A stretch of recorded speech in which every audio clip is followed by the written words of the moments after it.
Hello, everybody! I'm Manji Dragonfly, and I welcome you back to PARANORMASIGHT for the rarest of rarities Sunday night stream.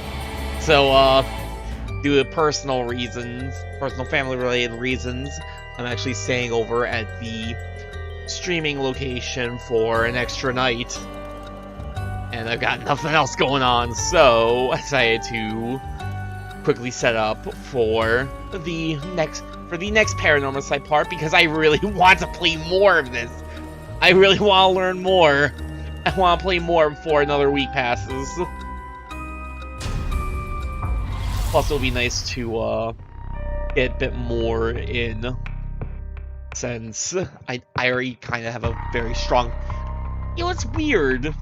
I'm very curious, like, where else this game's going to go from here. I know from looking at my buddy Don's playlist that I'm not even really close to done with this game, but I'm very curious what else is going to happen. Like, it seems like we're reaching, like, seems like we are getting kind of close to, like, the end of, like, the character stories, or at least, like, we're getting close to, like, the point where, like, Shogo's story ended. At least according to this timeline. But it definitely seems like Don... Definitely seems like, from what I remember of Don's, like... From seeing Don's playlist, it seems like there's a lot more to this game left to uncover. So I'm very curious. So we covered a lot of ground with our other three protagonists. Kinda got stopped short in Tetsuo. We hit dead end with Yako. We can probably honestly pick her story back up, but we kind of stopped Harui's story in the middle. It was getting a little too late for me, and so I didn't want to keep trying to forge on ahead with how late it was. No more curses. Harui has received multiple reports about other suspected curse bearers. Although concerned about Ayami Tono, who is apparently also after the curse stone, she entrusts Richter to continue his investigation.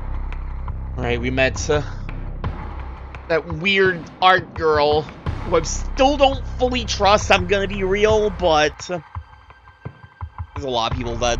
I feel like trusting anybody in this particular game is just a mistake. Like, there's one particular girl that I'm especially afraid of running into.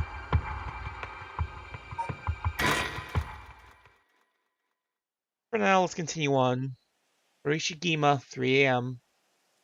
Shigima Mansion. She just went back home.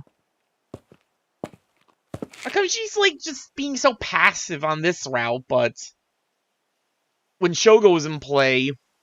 What exactly was it that changed when Shogo decides to get involved? Because one thing I've been thinking about regarding the game's timeline and stuff... So I was thinking that, so I remember, like, early on, Tetsuo was saying, I was thinking, like, these were all just kind of, like, their own separate timelines, but I've got another idea. I'm thinking that every story that, or at least these three stories right now, were supposed to be taking place in the timeline in which Shogo doesn't fall for Yoko's trick, I guess? And just doesn't even get involved in the actual curse bearer nonsense, doesn't even get the Whispering Canal. I'm thinking that's the timeline we're all on. I'm very curious because there's definitely been a couple of things that seem very different, like how Tetsuo was able to take away Taro's curse stone. It does seem like these three protagonist stories are all happening, like, concurrently, so I'm curious to see if we're going to get any proper explanation on that. Back here again. I left Richter to continue looking for other curse bearers, and came home alone. Is that really the wisest of choices, though? I can hear the wind rustling in the trees. That was... yes, the surroundings. That's what the surroundings look like, right there. Sylvierchii Mansion, we were built to here after the Great Kanto earthquake. But we stayed the same all these years, and the war didn't touch it. Never liked it growing up. I always wanted to live somewhere more modern. Shikima residence. Once a warrior clan with a mansion in Honjo, now a dynasty of police officials, the Shikima family is one of considerable repute. Family estate was originally located some distance from the city, but the Great Kanto earthquake of 1923 forced them to rebuild in a new location. Shikima Mansion was at one time a bustling place where members of the social elite mingled. 1 year ago, however, the head of the house was struck with a sudden melancholy, and ever since their mansion has stood silent as the grave. Head of the house, sudden melancholy. Wouldn't that's supposed to be That's supposed to be when Shuichi got kidnapped and murdered, or will this really be enough to gather the soul dregs I need? Nobody uses any more curses. Lose my chance to bring him back. I'm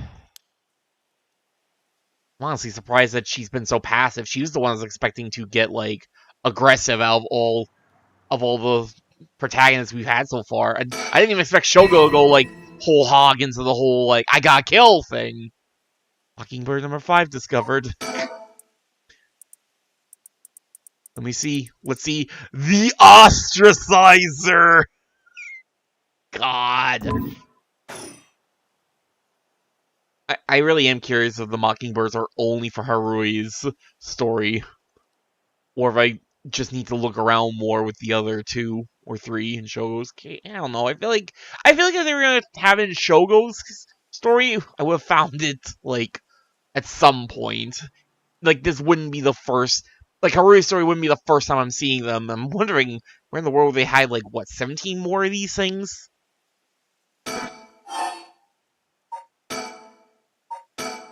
Anything else to think about? No? No?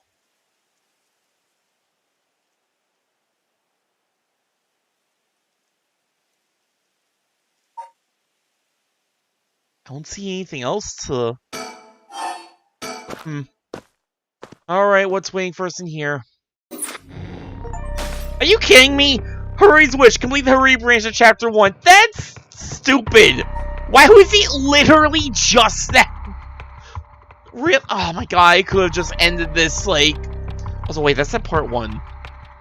Yeah, there's a lot more to this. That's ridiculous. Come on.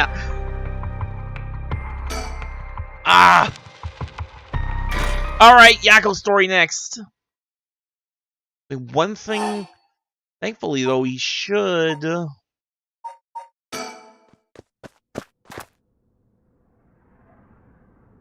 Did get a big hint from Harui's story. I don't want to reread all this.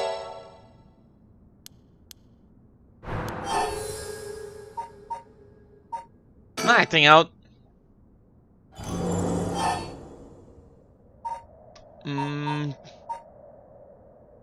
We definitely did not have that option before, though. Don't like the idea of it, but go home alone without checking on me, I guess. Oh, right! Mr. Janochi was actually looking for you inside the main building. Janochi. It was Janochi, I think it was. Hold up. I have an easy way to check. Watching one of those videos before. I literally looked up one of these videos just to, like, re-review the pronunciation of the Japanese name of Joey Wheeler. Where is that? I know I had one of those in my history.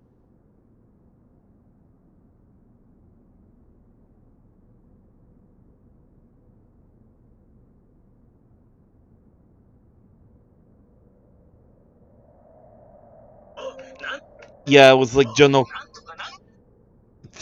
Let's Genko on the mic. Stupid Janochi. Mr. Janochi was actually looking for you inside the main building. Was that? He's here right now? What's he thinking?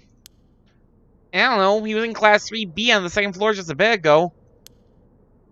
Well, I suppose that means I can't be locking up yet. Second floor, you said?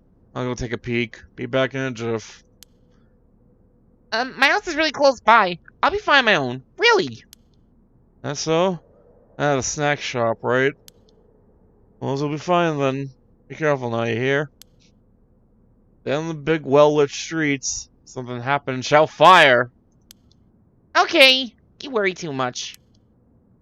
Well, we wouldn't want to be losing any more students. I imagine you know that better than anyone. Yes, you're right.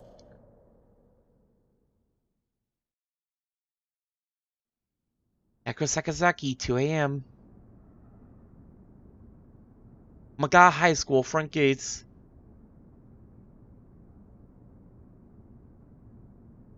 Okay, she did not go home. Come on. She's still waiting by the gates. Like an hour-ish later or some... Maybe more like a half an hour at this point, but... It was late. I'm waiting for 20 or 30 minutes, but there's no sign of her. Huh? Someone coming down the road. Araishi! That's... No, a teacher. It's Mr. Araishi. Looks on edge. I wonder what he's doing. Wait, he's the one who discovered the Ray of Resurrection. It wouldn't be strange for him to be involved with the curses. I wonder if he has a curse stone. What do I do? It's way past the 10 minutes Mio said she'd be here by. Managed to escape. I can't let that go to waste. I need to get out of here before anyone sees me. Yeah, she is running. Still 2 a.m. Maybe I'm actually wrong about the time. I will say, I thought about it a little bit more. Yaku's curse isn't as bad as I thought. Like, 30 seconds is not that much time to, like, avoid stuff. I still think it's way more convenient, but I suppose, like, on the other hand, hers is one of the very few curses that is perfectly on demand. Whereas, like, Tetsuo and the Whispering Canal are like, you have to, like, wait for an opportunity, which might not ever come. Hers is more of a, like, I'm gonna go for this now. Hers is very on demand, similar to the Foot Washing Mansion. So, I guess it's, I don't know, it's not as bad as I thought. Now you know what I do in my free time. I try to think of tier lists for the curses. That's how you know I'm a fighting game player. I try and make tier lists. Ugh. Disgusting. Anyway, I'm home. Goodness. I don't think the walk has ever felt so long. Many people use their curse once it's light outside. You go look for Mio as soon as this morning. Now, I need some rest. Is this just going to end too? This is just going to end too! Yako's friendship, complete the Yako branch of chapter 1. Yeah, there's gonna be a lot more chapters. Now for the important one. Threatening phone call to Tsutsumi. After persuading Araishi, the curse bearer of the ever-burning lantern, to give up his stone, Tsutsumi and Ario have obtained 3 curse stones in total. They continue their investigation of the town in search of the remaining curse bearers. Tetsuo Tsutsumi, 4 a.m. A lot later than the other two. Road! Just road. Well, with this, we'll have visited every place connected to the 7 mysteries. This is the last spot, huh? We've got nothing to show for it. Even though every last location looks suspect from top to bottom. If we came at the wrong time, there might not have been any curse bearers around. That's why we need to do another round before morning comes to them. Maybe. Someone's been observing our movements. He's not. What? No way! It's just a thought. Either way, we should check out this last place. I mean, I guess if there's any one person that should be able to, like, have an idea of, like, what something being beyond the 4th wall, I guess it should be, like, the Paranormal Affairs Ghost Cop. Let's hope we finally get a lead! Inchibori Park. Oh, isn't this where... This is where Shogo and Yoko were. This is probably going to be big. Ah, Shogo! Yup, he's still dead. This is definitely the round in which he died. Whoa, whoa, whoa! What the hell is this? Is he dead? Damn it! We're too late! Was that a curse too? Hang on, I'm going to call this in. I'll leave it to you. I'm gonna take a look around. Also, hold up. Something I wanted to check before... Oh, shoot. No! I'm trying to click the menu button! Oh my god! Screw up. Okay, yeah, no kills by drowning. Okay, because, like, one thing I remember is that, like, at the start of the game, when it, like, kind of teased us with the, like, oh yeah, you're gonna be playing a Shogo! Oh, but here's a little spoiler for you, Shogo dies. I remember thinking, I think I remember mentioning, like, killing by drowning, but I was like, but he hasn't drowned at any point. I forgot that, like, the curse power was, from the Whispering Canal, was kill by drowning, so that's good to know. Boss, bad news! What is it? Another mysterious death was reported in the area just now. Megalu and Berserk's team are on their way, but it'll be a while before they arrive. Ah, that is bad news. So they got someone else. You think this is the work of a curse bearer? I suppose another thing I was thinking about, like, regarding, like, the prologue with Shogo. There was one very mysterious thing that we still haven't got an explanation for. A mysterious little light that appeared, like, only shortly after Yoko had bit it.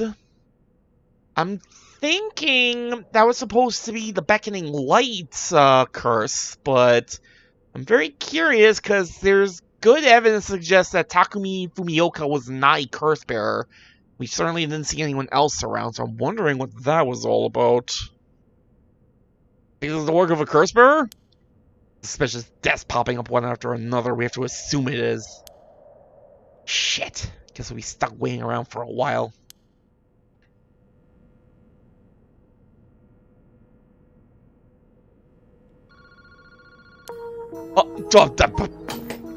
Huh? Boss, the phone's ringing. I did not expect that. Check the surroundings earlier. No signs of a curse bearer or any curse that goes around. Ringing of the phone is the only sound coming through the quiet park. He seems distracted by the phone. Boss, the phone is ringing. Oh my god, the phone's ringing. Are we going to have a light? Is that the beckoning light? It's actually light. It's actually light bulb. You know they're here because the phone rings. People don't get that joke. People probably don't. I mean, I feel like if most people who watch me probably also watch my buddy Lampert. You should if you don't. What about it? It's ringing. It sure is. Don't make me laugh. Don't make me laugh about the phone ringing. Aren't you going to pick it up? Ah, why would I? Why wouldn't you? It's super suspicious. That sounds like a great way to get cursed to death, June. I'll give it a rest. You have anything better to do? Not exactly. Why don't you pick it up? I don't wanna.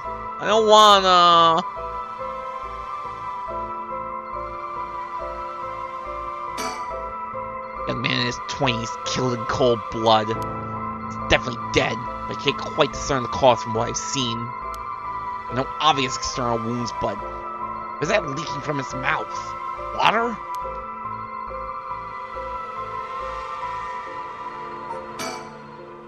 Phone booth seems to be ringing. I didn't even know these could receive calls.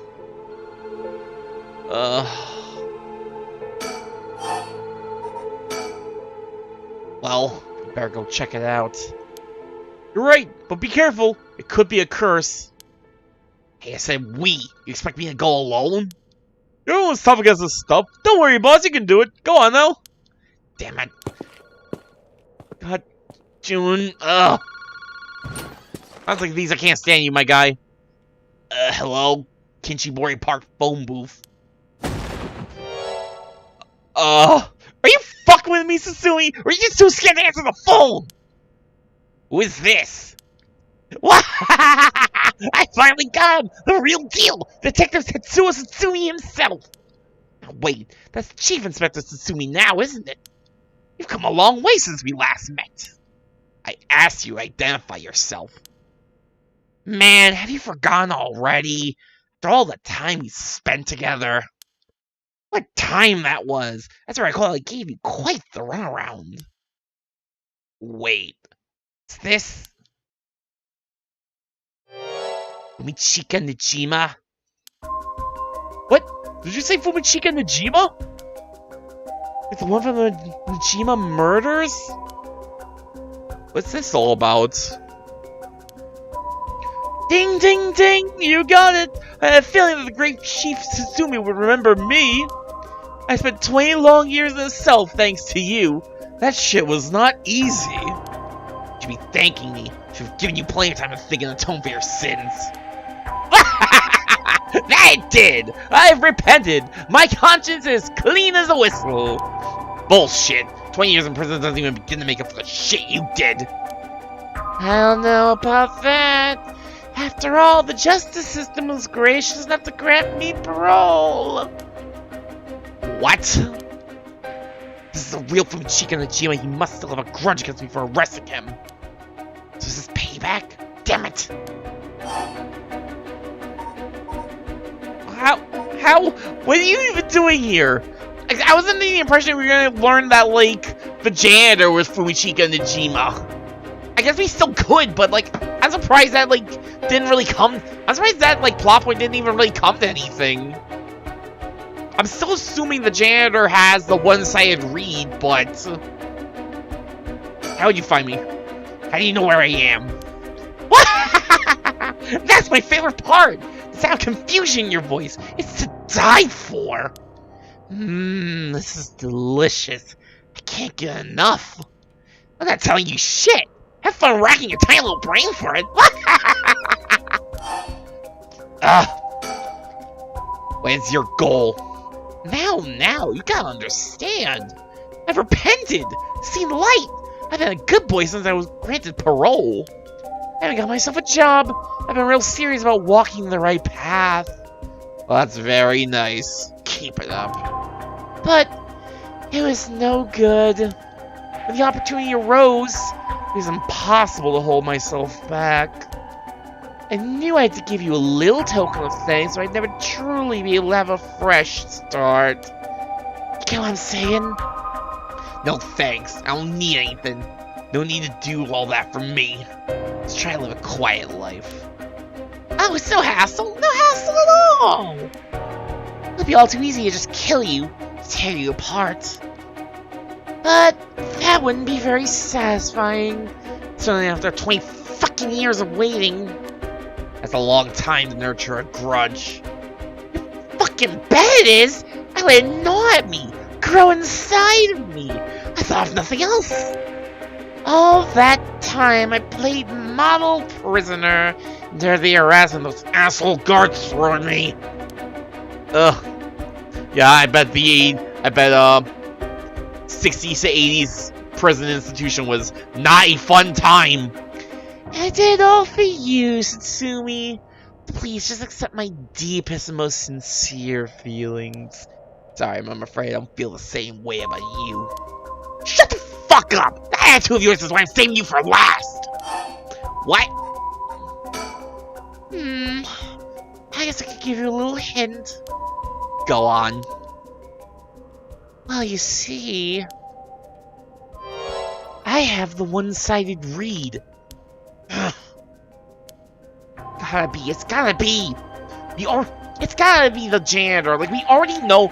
Admittedly, it's kind of from the Steam Achivo, so that's kind of a spoiler, I guess, but we know from the Steam Achivo that, like, Yakko got by the one-sided read, and that janitor was probably one of the only people who was, like, around. It's either the janitor or it's Jonochi. I'm gonna keep screwing that up again. Didn't bother properly. I'm stupid. Don't worry about it. Tsumi, you have the Evergreen Beach, no? Ichima! You're a curse bearer? You're using the power of the curse! Indeed! And what a peculiar curse it is! That's where my hints end! God damn it! Cursicle could have fallen in worse hands.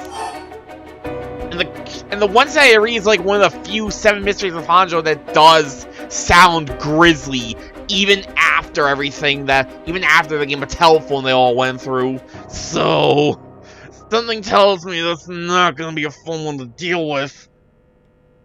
What are you planning? Whatever it is, bring it on. I'm not running away. I just told you I'm not coming for you yet! Pay attention when people talk, shithead! You see, this time I'm gonna see you on your knees, weeping in despair, begging me for mercy. Whoa, oh no, I'm so sorry, dear Nichima. Please forgive me, I won't do it again. Shut the fuck up! This is exactly what I was saying so fucking much! It was worth a shot. I appreciate you, Tetsuo. You are probably my favorite of the 4 so far. Did you really think that would save me, asshole? You must be crazy! Well, then we're both crazy. We got so much in common, we should be friends. Start cracking your jokes when you still can. I'm going to kill everyone you care about, one by one, until there's no one left. Sorry to disappoint, but I'm a lone wolf. I don't have anyone like that in my life. Boss, what about me? What about me? Oh, wait, are you just trying to protect me? You can get Junario, he's a dumbass. Is that a single person you care about? I don't know what your sweet daughter would think if she were to hear that. Don't you fucking dare! I'm warning you! Ooh, very nice! This is more like it! She's living all on her own now, isn't she? Attending university and all. Such a good girl. Oh my, don't tell me she just happens to live in Honjo. She does? No, forget, this isn't funny, asshole. I'm gonna find you and make you pay. Aha, I love it! Keep going, while I hear you lose your mind. It's music to my ears. Fuck you. One more thing we should discuss. In fact, it's the most important thing. One thing I want to check really quick.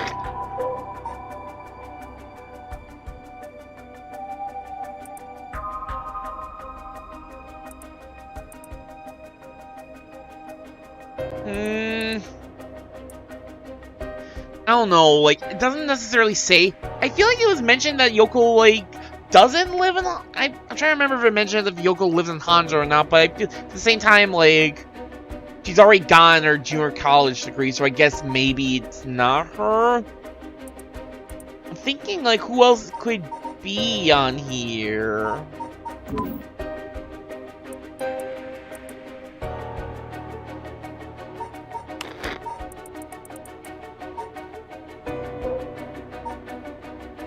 Ayame?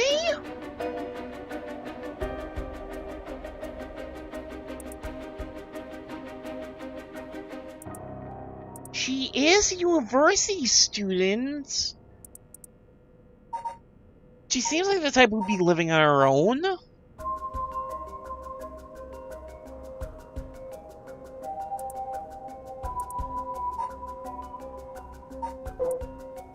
She's already dead. I think university does not mean high school in this case, so it's probably none of the high school students.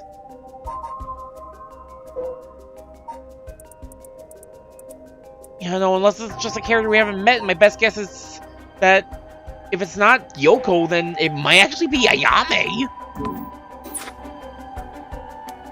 Thought you were finally going to shut up. I'm very sick of you, so I'll pass. Oh, but you don't want to miss this.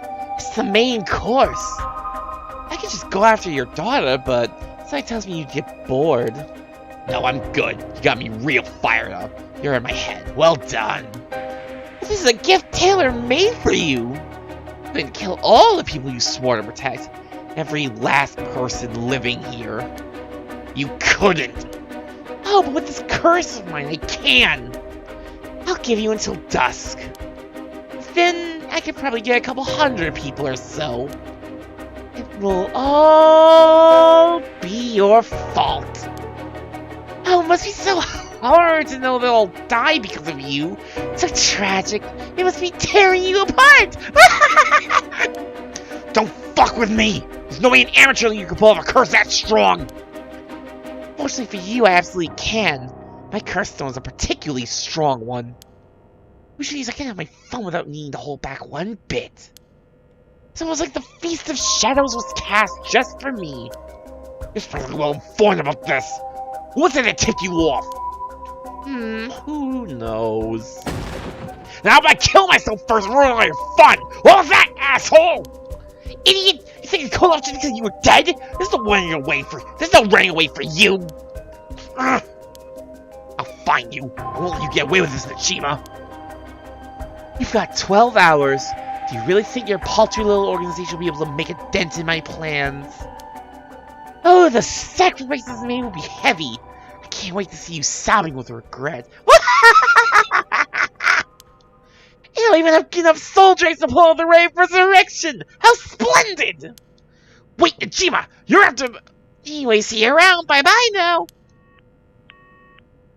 Wait, he want to bring back to life, though. Clearly, Again, I guess Tetsuo has one as a curse, and he's not necessarily looking to resurrect anyone. Boss! There you go. Did you catch all that? Najima! What's he planning? Who knows? Now we can find him and get him into custody. Send word to HQ. The fact that the 7 mysteries are wrapped up in this is gonna make things tricky. You mean with Najima being a curse bearer? Just our luck, really. Could have been a worse guy. Sounds like his curse will be able to kill a lot of people at once. I'd like to avoid getting our investigators caught in the crossfire.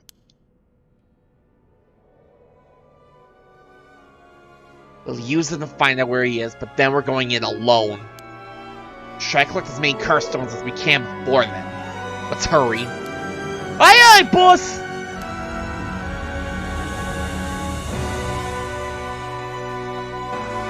Later. There's a report that a total of 3 suspicious deaths were discovered that night.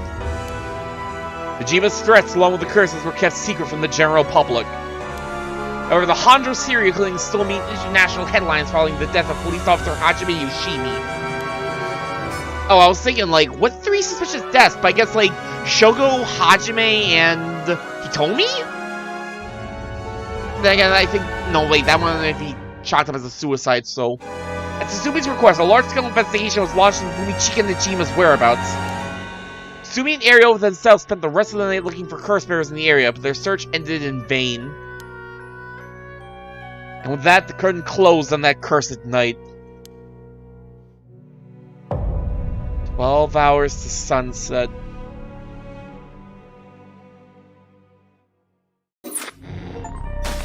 Tsumi's investigation. I believe it's Tsumi branch of Chapter 1. Huh. Alright, yeah. I guess it was foolish just to believe it was only going to be a single night for a timeline of the game, but...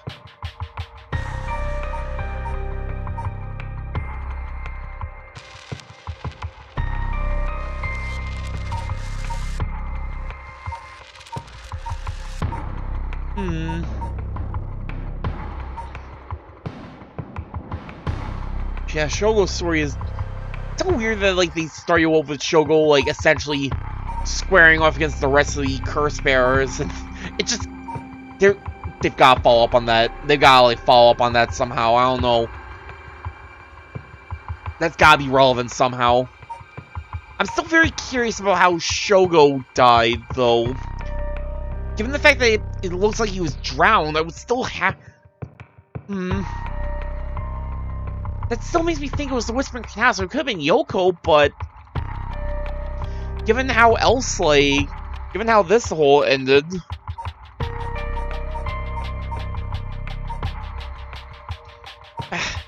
No point in just sitting here thinking about it. I've got plenty of time tonight. Let's actually check up on Yako's side. Homie's help. Yako Sakazaki. Bringing your friend back from the dead means she'll have to pay the price. Yako makes it home safely, but still isn't sure about how to proceed with a curse. She worries about Mio as the night passes. Also, it's so weird to me that, like, we had, like, one...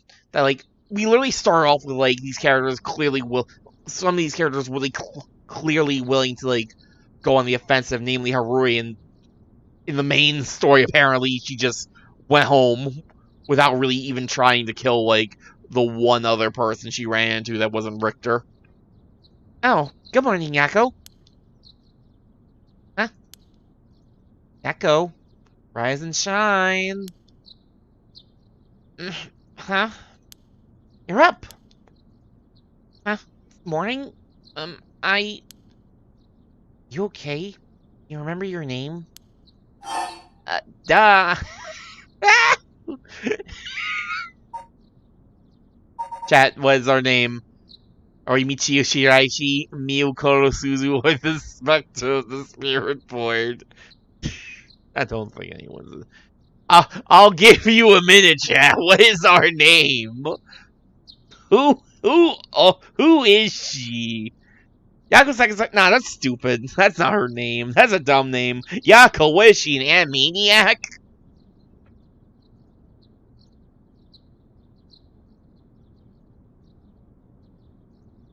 So then, let me quickly check up.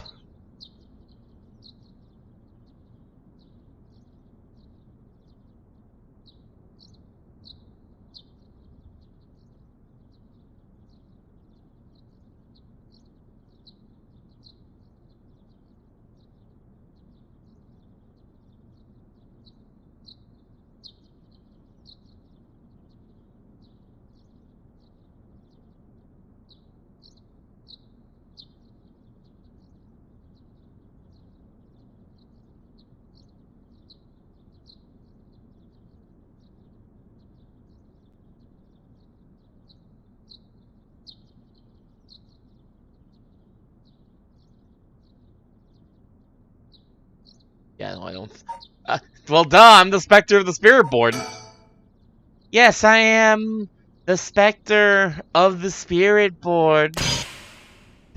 No, don't fall back asleep. You must still be dreaming. Wake up! What'd you do with me? Yes, I'm Yako Sakazaki. Come on. Wait, what was with the little, like, sound effect? Come on. Good. Oh, Mio, thanks for last night. Was everything okay? Yep, still alive. I wonder why... Because I don't think not like we really did anything differently to, like, get Mio out of there. So why was it that she died in one... Why was it she died with, like, one route, but...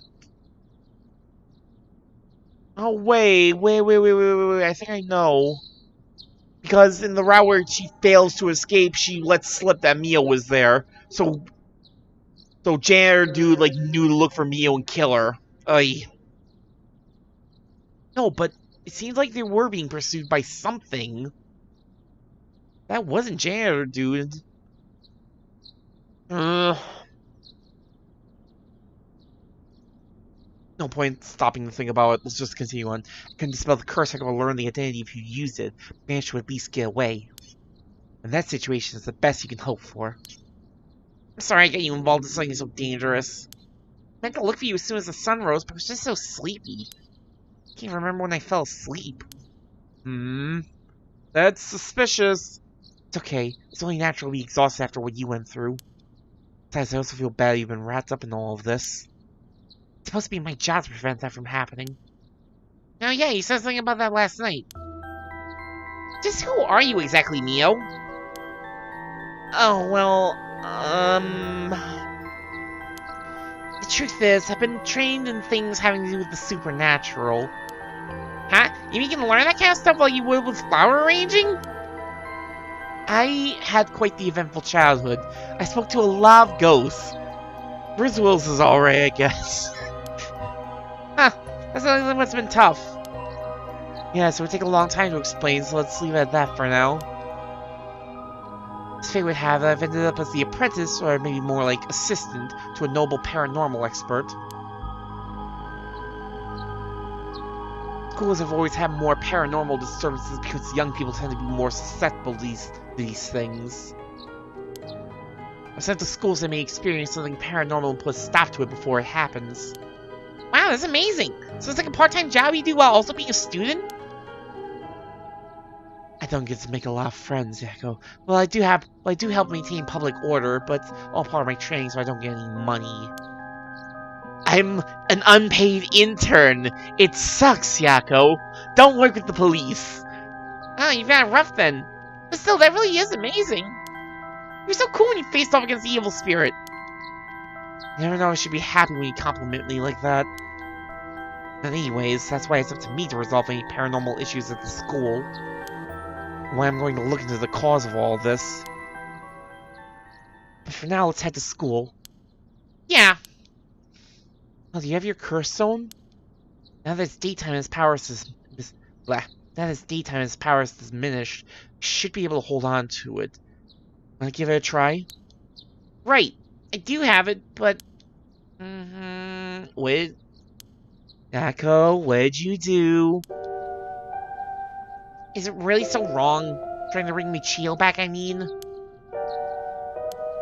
I can't approve of it. The raid may seem like a dream come true, but if it involves taking the lives of other people, then... Yeah, true. Yakko.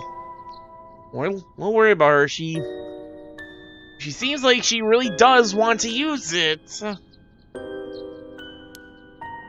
I'll make sure this whole ritual ends without anyone getting hurt. That's why I believe I'll put before anything else. If I'm continuing to make this stupid duck face, will you change your mind? I'm sorry, but is it okay if I hold on to it? Yakko. I promise I won't use the curse no matter what, but maybe there's some other way. I just have this feeling I shouldn't give up on the possibility just yet. That's I'll help you, even if it's to stop the curses. The Michio that still exists within me. I'll sell things so we can move forward. Believe in the Michio that lives within me. Do I really want to trust this woman, considering I may or may not have had to push her to get her to stop murdering a teacher and a delinquent? Okay. If you ever feel in danger, you can give me the curse stone at any point. Right! Thank you, Mio! Okay then, let's go. Candy Shop Shinoya. Candy Shop Shinoya.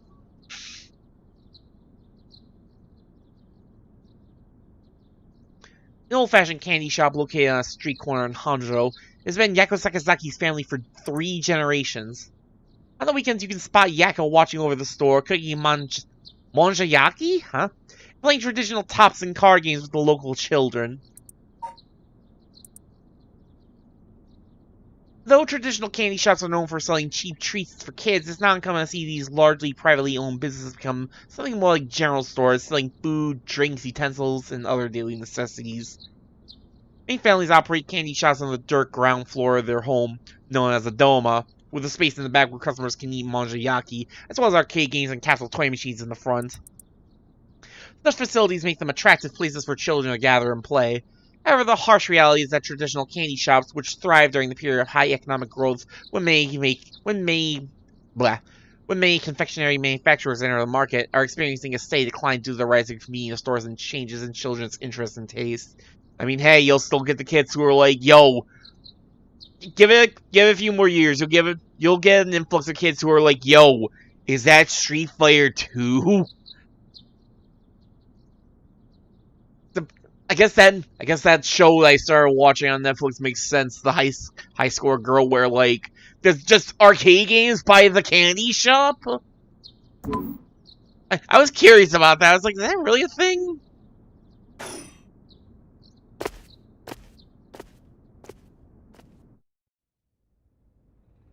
Yakko Sakazaki, AM, 8 AM. Bleh. Oh my god, high school front gates. Oh my god, silhouettes! Huh?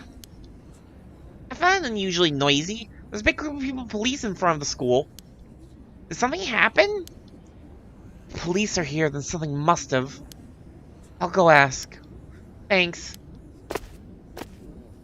Oh my god, wait. janitor dude went after Mio because he knew Mio was in there, but we didn't tell him about me. We didn't tell him about Mio in this timeline. We told him about Janochi. Oh no! This isn't good. Huh? What happened? Don't panic, okay? First teacher came to work this morning, found something. Okay. The Janochi was found dead in the middle of the school grounds. What? Closing the school for today. But that's not all. I didn't know this either since I didn't watch the morning news, but rumors are spreading that a number of bodies were found nearby.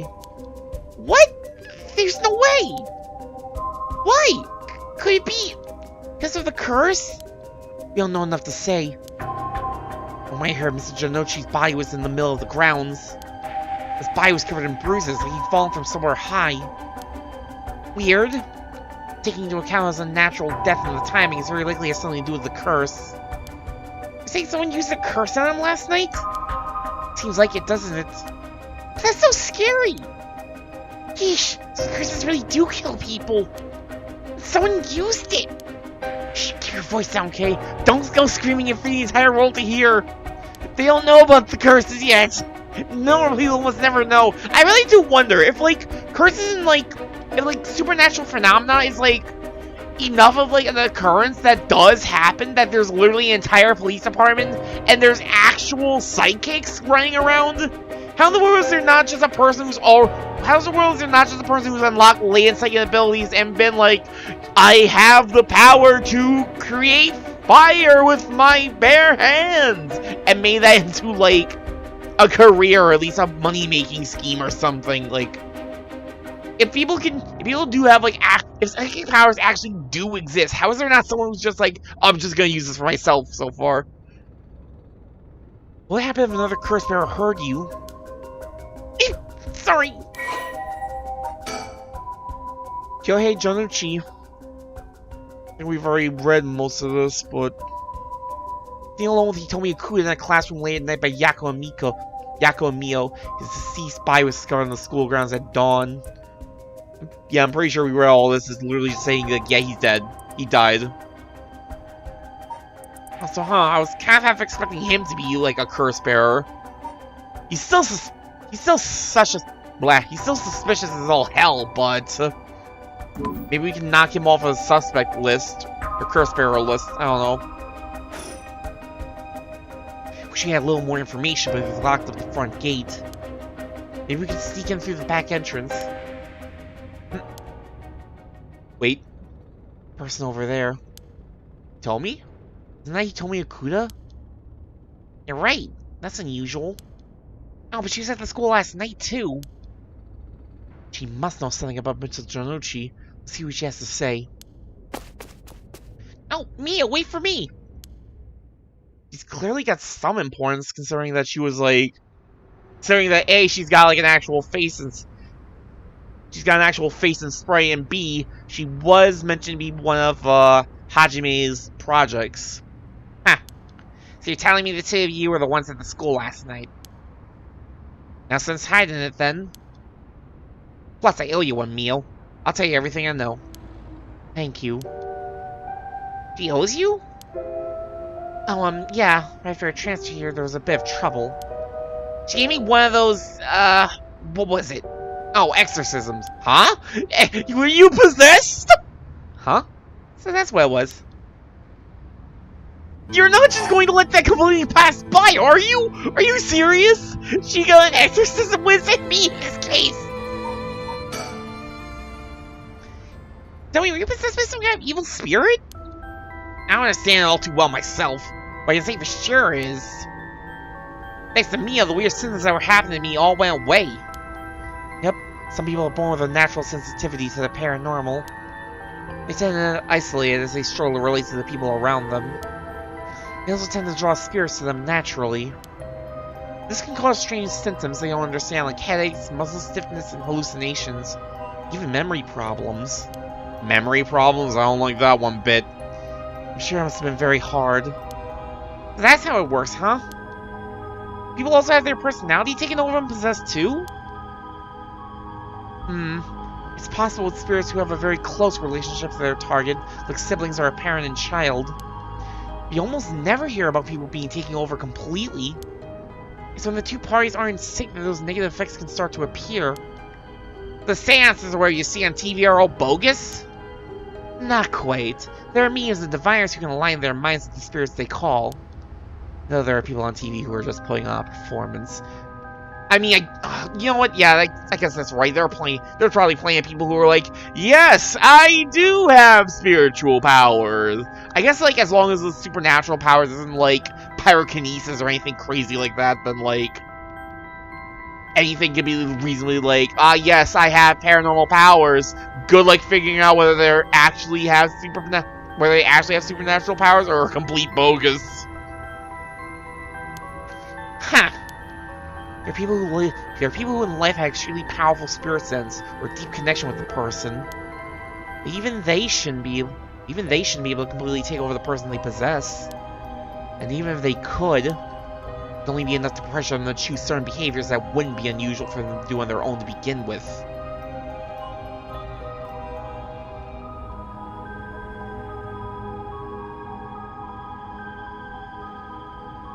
Are we possessing these people? Are we ghost possessing all four of these people?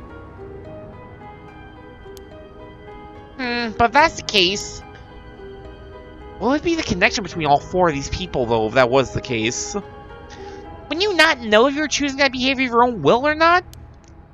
Hence why there are lots of cases where people don't even realize they're possessed. Though the spirit may influence the behavior and memories of the host. The deeper their connection in life, the easier it is for that to occur. I see. Getting possessed by a spirit is pretty complicated, huh? Must have been tough for you being possessed for so long, you told me. Whatever may happen to me doesn't make any difference. Me being able to see spirits and stuff has nothing to do with how things set it up like this. Yeah, it's not like being able to see them is your fault either. The same goes for me. Maybe it's just something we have to live with. I think you have a knack for it yourself, Yakko. I bet you could see them too with a little training. I think I may pass.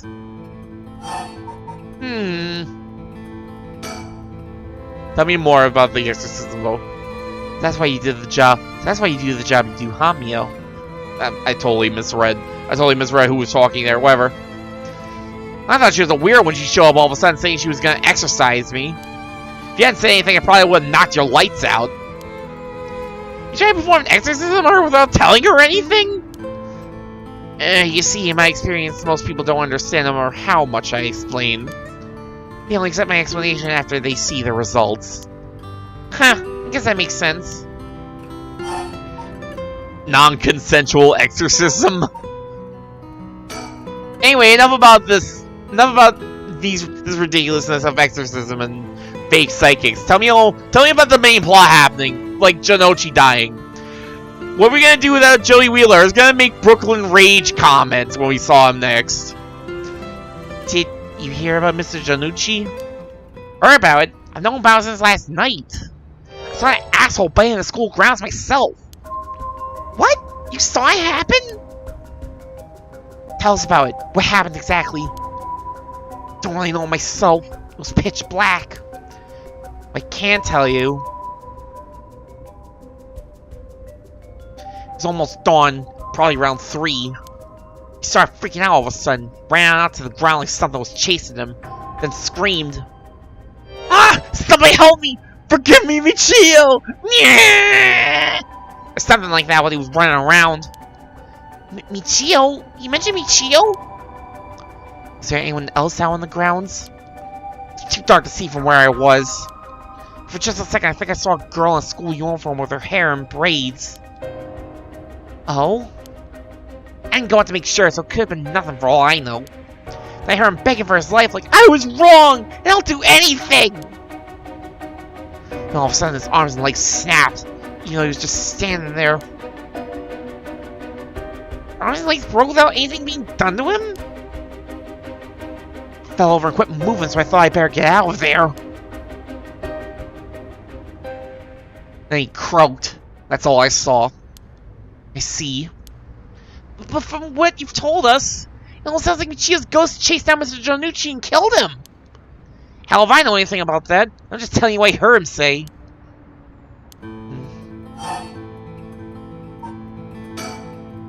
told me last night before you witnessed Mr. Giannucci collapse. Can I ask what he and you were doing in the classroom?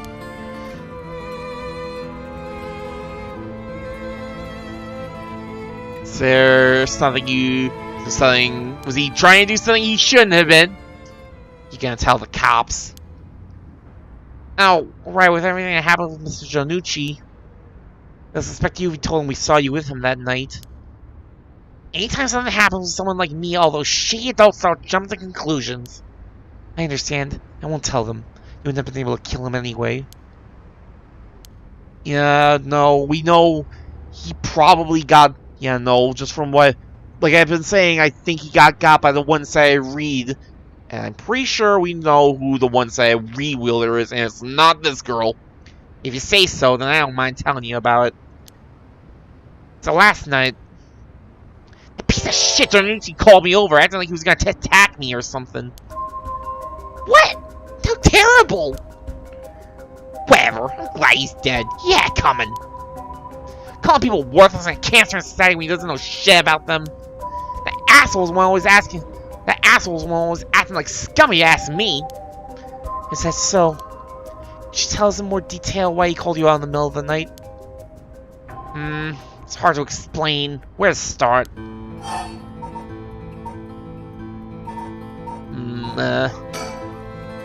It's hard to explain. Where to start? Okay. What do you mean by Mr. Giannucci acting like scum? Was he doing something bad? He definitely had big creeper vibes, so... You know Michio Shiraishi, right? The girl killed herself. Huh? Michio? I don't know everything, but that creep of a teacher had some dirt on her. He was using it to blackmail her. Call her up at the school and make her do whatever he wanted. What? What do you mean when you say whatever he wanted? I'll leave it to your imagination. Than that couple milestones that you ever get involved in. No way. How? What do you mean by dirt? I don't know anything about this. How can I not know about this? Yako, I know how you feel, but try to calm down. You got guts acting like you were a friend. Giannucci really did a number on Michio's body and soul. Don't break out a line that dramatic. Come on. This is a serious time. Probably felt she couldn't tell anyone, like she had to suffer alone. No, how terrible. Tell me, how do you know about this? I just happened to walk in on it. I know the spots around school people go to when they want to stay out of sight. He went off on panic when I yelled at him asking what he was doing. Walked in on... I couldn't just leave her alone, looking like she was about to cry, so I stuck around for a bit. She told me everything that happened in whispers. Probably figured I wasn't the type to spread that stuff around. She never asked for my help. She told me that she was fine to keep it a secret. Chio, why? She probably thought she just had to grit her teeth till it was through. She was naive. I tried to tell her if you give guys like that an inch, they'll take a mile. She kept saying about how it was her punishment. She was soft. Oh. Until I know a bit more about what's going on. It just doesn't feel right. None of this feels right. Of course, Giannucci didn't change. He kept on doing what he was doing. I don't understand either of them. But that's as much as I was involved. And she killed herself. Nothing I can do about it now. Did she, though? Told me if you knew about it, then why didn't you... Trying to say it's my fault? She told me to not say anything. She told me she was fine. So what the hell more responsibility do I have other than what I already did? Yako, there's no point blaming, he told me. Chio, Still... Did you tell that story to the police? Which one? Oh right, the story we were talking about like 3 conversations back. Nope, I ain't gonna. Can't count on them for shit. Not like they believe such an insane story anyways. Funny. Right. There must be at least one person in the police worth trusting, right? Yeah, I guess. There was this one cop who always got on my case about stuff. He died just the other day. Oh, he did? Sorry to hear that. Everyone gets involved with me ends up dead. Maybe I really am cursed. Pisses me off. You've got it all wrong. The spirit that possessed you wasn't that kind of spirit. Huh? It wasn't? Yeah, this was just an unfortunate coincidence. No, I'm sure that was hard enough for you. What exactly did... What was the spirit that was possessing her one that was responsible for making her more violent? Is that the explanation we're going for? That's all I know about that asshole's death. Hey, Mio, I've been thinking about something. The way she described it reminded me of something. The way Mr. Jonucci died. It sounds a lot like how Michio died. So... Of course, I didn't see it myself, but... The state Michio's body was in, it was like she had fallen from high up. May have been killed by the same curse? Michio died because of Najima? I don't think so. Curses of the Seven Mysteries hadn't manifested when she died. If you can trust what the spirit board said, that Michio died in an accident. Oh, right.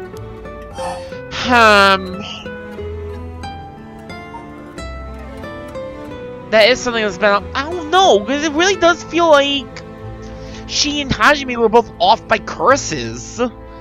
Like, wasn't Hajime's death being, like, very, like, having a very high likelihood of being caused by a curse? Like, the whole reason that Tetsuo was called in on all this? What you described does sound like Michio killed Mr. Jonucci. Blah. She did have a reason to hate him after all. No way. You mean that really was her ghost? Like, for real? Those who die bearing strong resentment or regret can occasionally become spirits, either bound to a place or roaming freely. However, it'd usually be impossible for them to kill the living. Most don't have that kind of power. It's possible they could possess someone close to them to act on those lingering regrets. I mean, plus, for God's sakes, like, literally last night was all about, like, the spirits of people who died, like, being like, yes, kill! Huh, wonder if that's what happened. Alright, then supposing what the spirit board says is true, Michio's death was an accident. She must have had some regrets. She really hadn't given up on living, that is. I don't think she was the kind of girl who would just give up no matter what the situation. I don't really know, but she didn't seem like she had something tormenting her so much that she'd kill herself.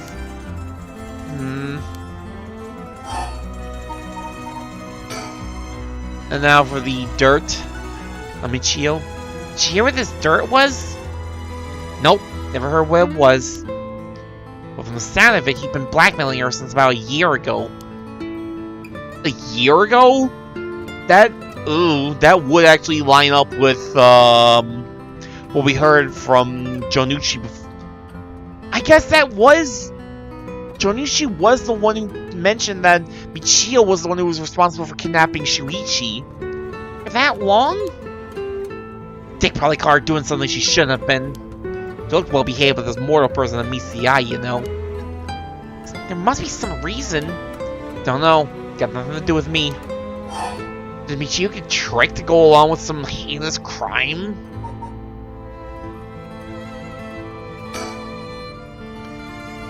So last night, how did it start? Ah, right. Remember that nosy cop I mentioned who was always on my case? Died at the former Yasuo Gardens a couple days ago. Yoshimi was his name.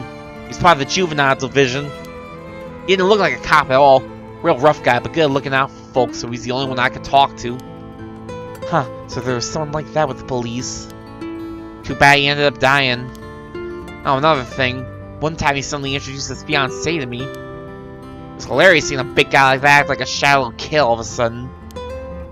She told me that she was like me when she was my age and that she was on my side. It must have been a terrible loss for her too.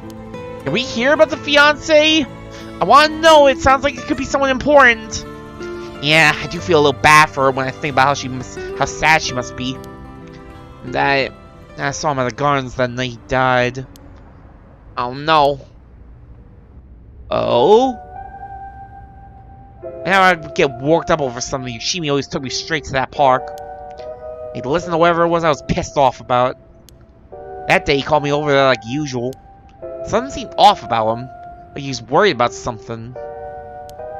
Worried about something? Yeah, he asked me for a favor too. That was pretty unusual. Favor? What kind of favor? He handed me a weird talisman and asked me to hold on to it for him. Talisman, probably not a curse stone. Talisman? Yeah, it's just a normal good luck charm. I figure if that's it, then sure, I'll take it. I have it with me now. That wasn't all. He told me that he wanted me to look for a talisman Michio Shiraishi had that looked like this one. Huh? Michio? What does she have to do with this? She may have been meeting up with and talking with her. While they were together, he knows that she had like a special talisman or something. Apparently, Michio always avoided the subject. Talisman that Michio had? Do you know anything about this, Yako? He knew that I knew her, so that's why he asked me, he said. Have there been something that Michio couldn't tell even the police about? I know things at home were a little complicated. Well, I heard Michio was keeping her mouth shut about what Jonuchi was doing to her. How to talk with the cops when someone's got dirt on you. And I didn't squeal on anything about Michio either. Michio, what is it that had such a strong grip on you? But basically, Shimi didn't just have his eye on Michio, but her talisman too. But after she died, he didn't know where it ended up. Since I knew it from school, he wanted me to look into it for him. Is there something special about the two talismans? Wonder why he gave it to you. Hell if I know. I looked inside it, there's just a weird, kind of grimy scrap of wood. What do you see inside it? From the way he was acting, it seemed important to him somehow. To be honest, the way he was acting is such a pain in the ass, I figured he had to be serious about it. Oh, did he die right after that? Yeah, he even said to me, if anything happens to me, take those two talismans. Give them to a guy named Nakagoshi at the police department. Hey, Nakagoshi, head of the paranormal division. Oh, I know now, he probably thought that something was going to happen to him. Nakagoshi? Do you know him, Mio? No, I've just heard the name, I think.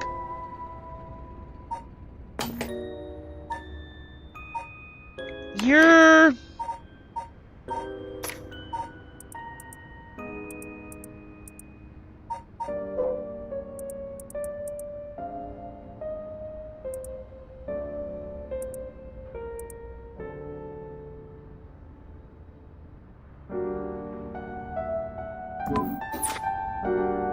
Are you lying? Are you?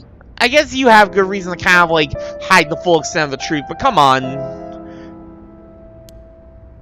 There really is Nakagoshi. That's a relief at least. Anyway, it didn't feel right just ignoring the dead guy's last request. Tomi. Yeah? The talisman. Would you mind if I had a look at it? Sorry, I don't trust you all that much yet. It's important to me. Oh, okay. How much more trust do you need? Like, what about the exorcism? So, last night you were looking for the talisman Michio had. Yeah. I figured that piece of garbage teacher would know the most about Michio.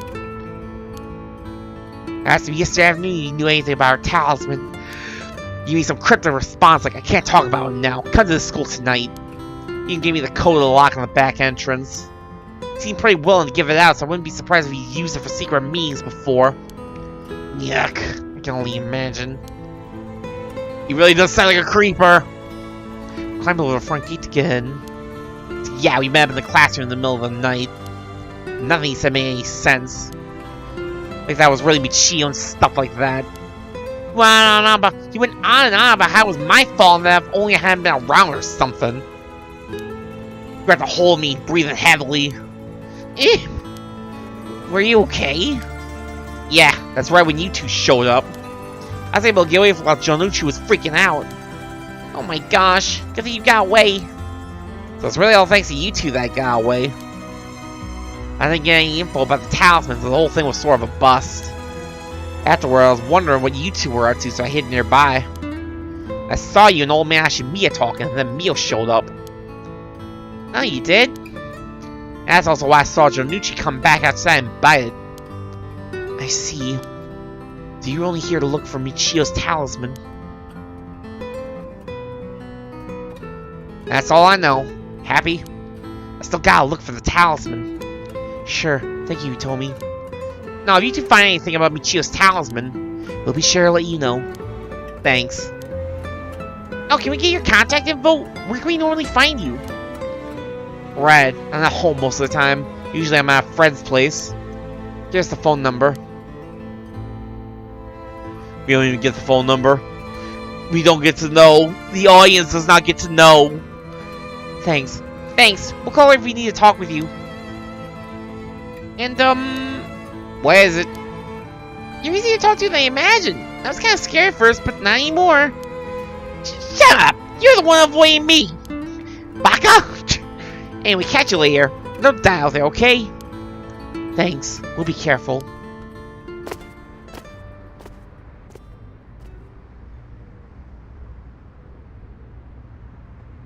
Alright then. We got a lot of new information. Sounds like Mr. Jonucci was killed by a curse, just as we thought. Which means there was a curse bearer at the school. Multiple, in fact. Multiple? You think so? Yes. The curse cycle we experienced in school and the one that killed Mr. Jonucci seem to be different. Okay! I was thinking, like... I felt like I was gonna need to go back, because it didn't seem to make sense to me that, like... Yeah, because it didn't make sense to me that, like, Ashimiya would be, like... pursuing them, sending out his curse cycle to, like, scare him off. And then, like, he only knew to kill, like, either Mio or Jonucci, depending on, like, what the answer Yako gave him.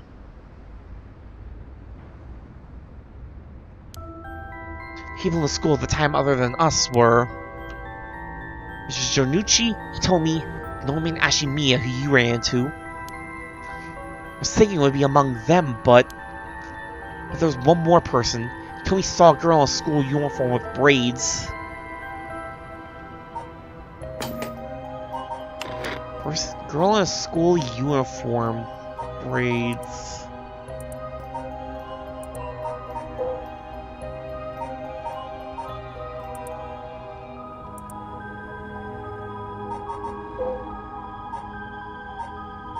Yeah.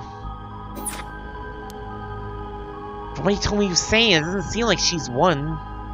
What he told me he was saying, it doesn't seem like she's one. But Mr. Jonucci is pretty suspicious, though. If he were a curse bearer, it would certainly explain why he was killed. Right. That's why I say there are multiple. Oh, right. The person who killed Mr. Jonucci would have to be one, too. Which means it must be either the mysterious girl or old man... Blah. Which means it must be either the mysterious girl or old man Ashimiya? Yeah. We should certainly be careful of them. That said... the mysterious girl and the fact that Mr. Jonucci thought it was Michio that was attacking them has me wondering. Of course, I doubt Michio herself was actually there, but...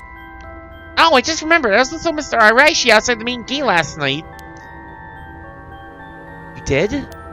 It's likely he's involved with the curses, given that he's the one doing research on the Ray of Resurrection. So I have to be careful of Omi Ashimiya and Mr. Araishi. I'm trying to remember what the figure we saw when it got all dark was. I guess it would. I was thinking it was Araishi, since that would make sense. But then when we, I feel like that doesn't make perfect sense with like the timeline and stuff is the problem. I want to believe that all curse bearers will be hostile, but as for what to do now. I'd like to find who was responsible for the Feast of Shadows that set this off and how they did it. I don't think we'll be able to end this without stopping it at its source. Huh, that makes sense. In which case, next we should do... what exactly? We'll need to talk with Mr. Araishi. Definitely knows something. If we are still, like, on this particular... If we're still trying to get all the timelines connected, then Araishi shouldn't have his curse echo anymore. Tetsuo should have already gotten that. Should be safer during the day, so I think we should try to look for him. Got it. I'll open any way I can. But the school is closed. I wonder where he could be. Let's try hiding someplace someone may know where he is. Where'd it go then?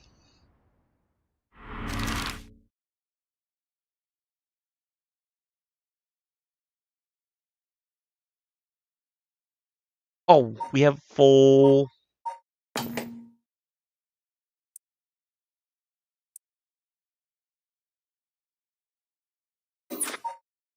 Now let's just go back to the school. Echo Sakazaki, 9 a.m. Komaga High School.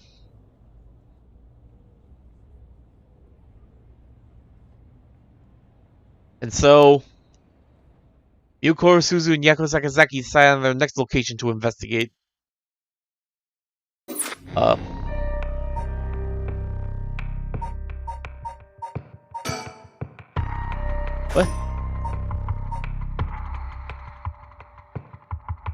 What? Hold up.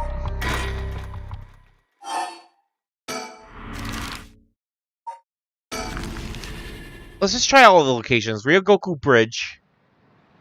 Sakazaki, 9 a.m. Ryogoku Bridge.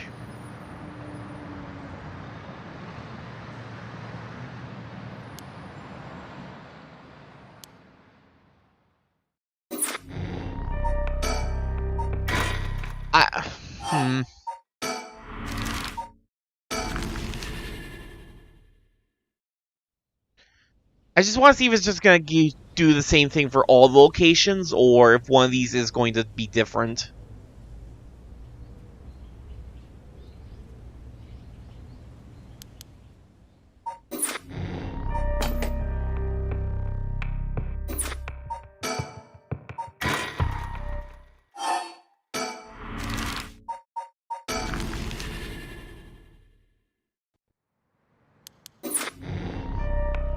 Something tells me that it's not going to change if I go. I might as well try just so I can say I did.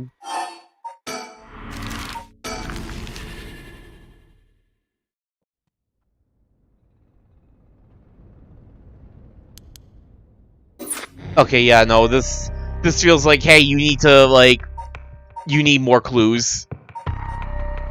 Alright, let's revisit Tetsuo. Let's pick up where Tetsuo left off. Throwing things out, Tetsuo Susumi. Hajime Yoshimi's death, Najima's threat of mass murder. Problems just pile up, putting the detective's goals of collecting all the curse stones in jeopardy. Susumi leaves Ario to handle the investigation while he catches a quick break. Great way to describe it. Good start. In Shibori Park.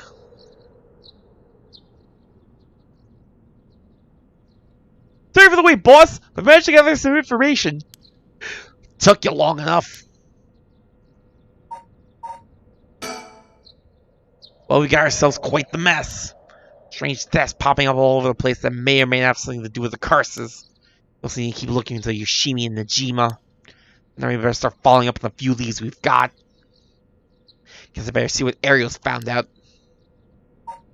There's a move option though. Boss, let's not go about this at random. We should think carefully about where and what to investigate next. Listen to what I have to say, or I'll make duck faces at you. Forensics has finished their investigation. The body's been carried away. That said, we're still closing the park to the public, at least for the time being. The blizzard was really giving me the creeps last night, but it looks pretty normal now with the sun out. It's so weird.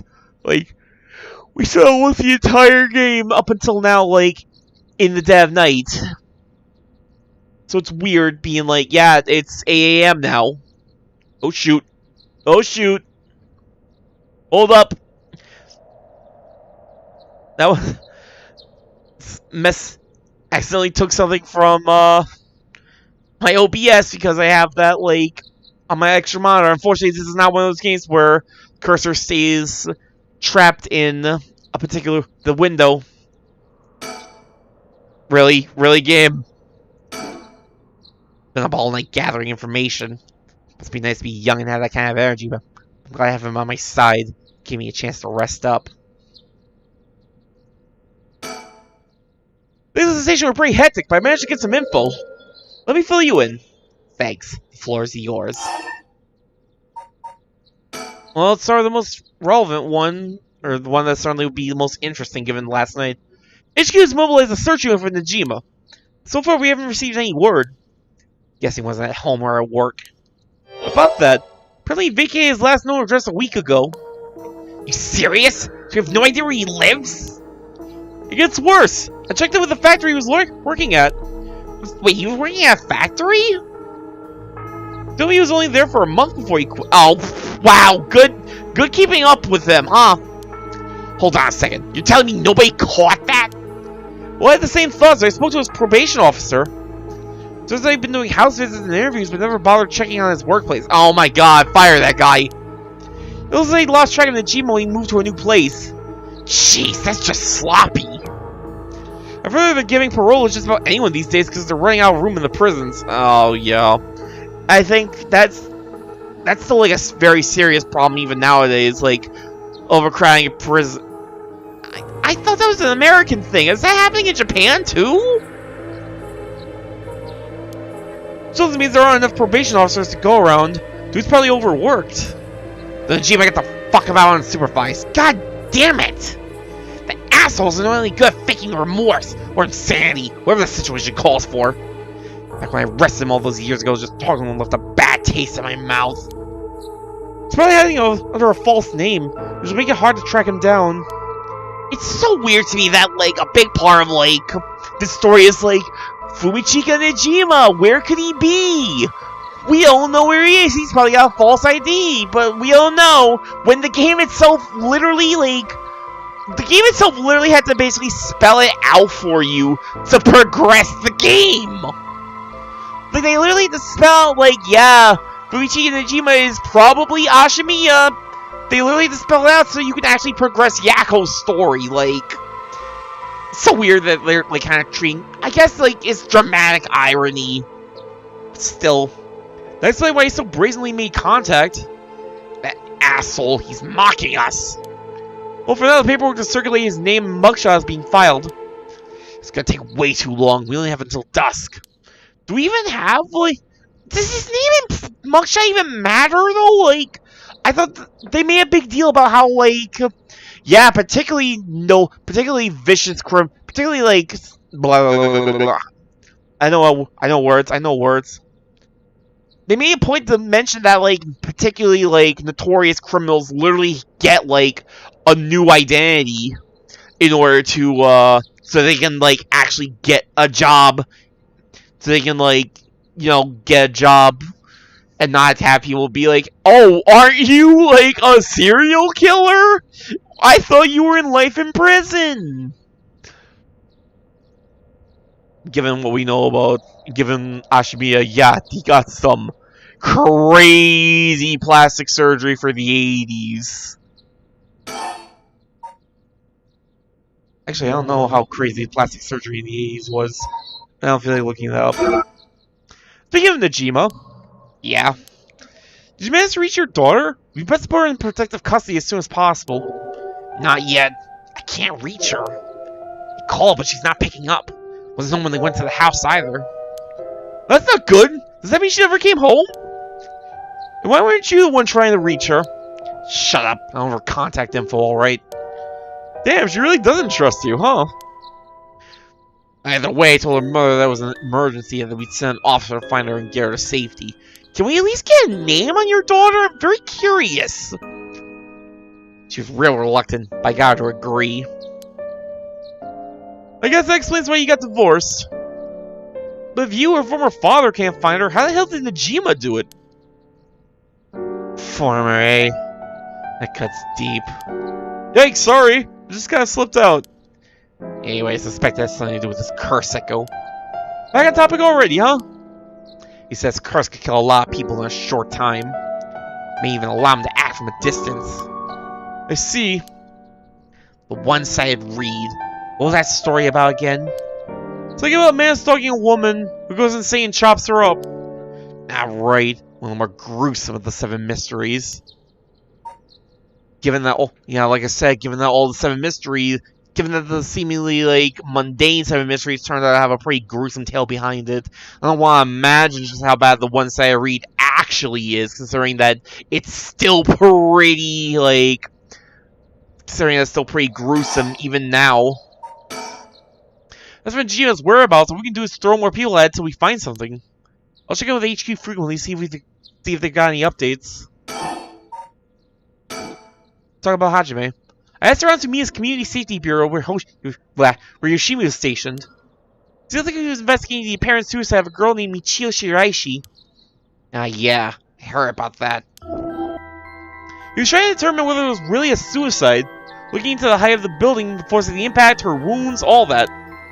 He must have suspected some kind of foul play because he ordered a full investigation. It had already been deemed a suicide, and his superiors told him not to go stirring things up. What was the evidence? Well, according to a report I found on his desk last night, the body was found at the foot of a building, a ways away from the road. There's no evidence of vehicular collision, so it was ruled suicide, but he thought there was more to it? Yes, a truck or other flat-faced vehicle traveling at high speeds could have inflicted similar damage. In other words, sometimes a traffic accident can look an awful lot like a fall. There is a chance that wasn't a suicide. What a terrible way to go. There are no brake marks on the road, meaning it would have been a hit and run. The vehicle would have hit without slowing down at all. This is turning into quite the grisly case. The vehicle couldn't have come out from a collision like that unscathed. Exactly, so I asked the traffic bureau to keep an eye out for any vehicles with frontal damage. I haven't heard back from them yet. I don't think they're looking very hard. So we've got no proof.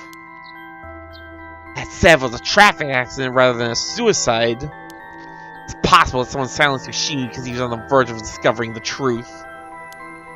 That's true. You think the driver is the one who did him in? Not quite. Yoshimi had already talked to forensics in the traffic bureau, right? His death wouldn't have covered things up. You're right on that. Even if the suicide was a cover-up or a hit and run, it doesn't seem like enough reason to kill a cop.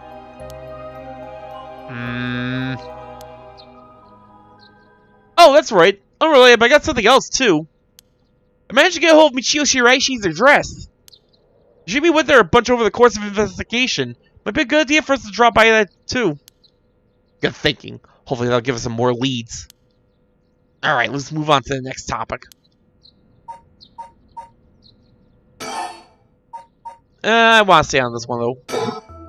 Remember the girl Yoshimi met with the day he died? When he told me Akuda? Community Safety didn't have any contact information for her on hand. Not even an address? Well, they had her parents' information, but when I called, they said they hadn't heard from her in a month. Lots of family issues from the sound of it. They even said they didn't want anything to do with her anymore. Ouch. Yeah, rough home life. That said, she still goes to school once in a while, so we might be able to find her there. Not sure we really have the time for a stakeout right now. She could be a key witness. Can we have Community Safety tracker down for us? We can ask, but it might be tricky to get it done today. Stardust, Komaga High School is closed today. Really? Is there more to it? You could say that. I'll explain more later. Alright, but if it's not something we do today, we may have to forget about it. Let's move on then. Shouldn't he have known that? Shouldn't he have known about Komaga High School being closed? Come to think of it. I'm gonna try to do something real quick. Because I can tell my VTuber self is like freezing up a lot. Probably on account of like it being just too dark.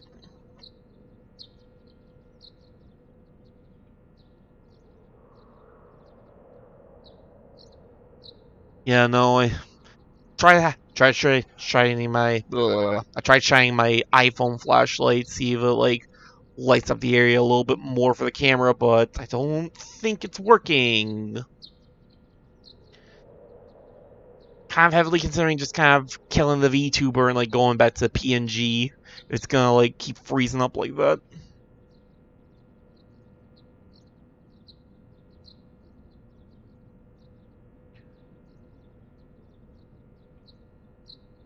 I'll leave it alone for now. It's not the biggest of deals. Like, I already know that the VTuber isn't exactly the highest quality of VTubers, all things considered. At least not compared to, like, I don't know, I feel like I don't know, like, I do find myself thinking more and more about, like, yeah, I do find myself thinking more and more about how, like, even like a lot of, like, it feels like even a lot of indie VTubers just have like crazy like all of like these crazy like rigging and like physics and all of that. I know I intentionally took like a very basic package just to save on the money.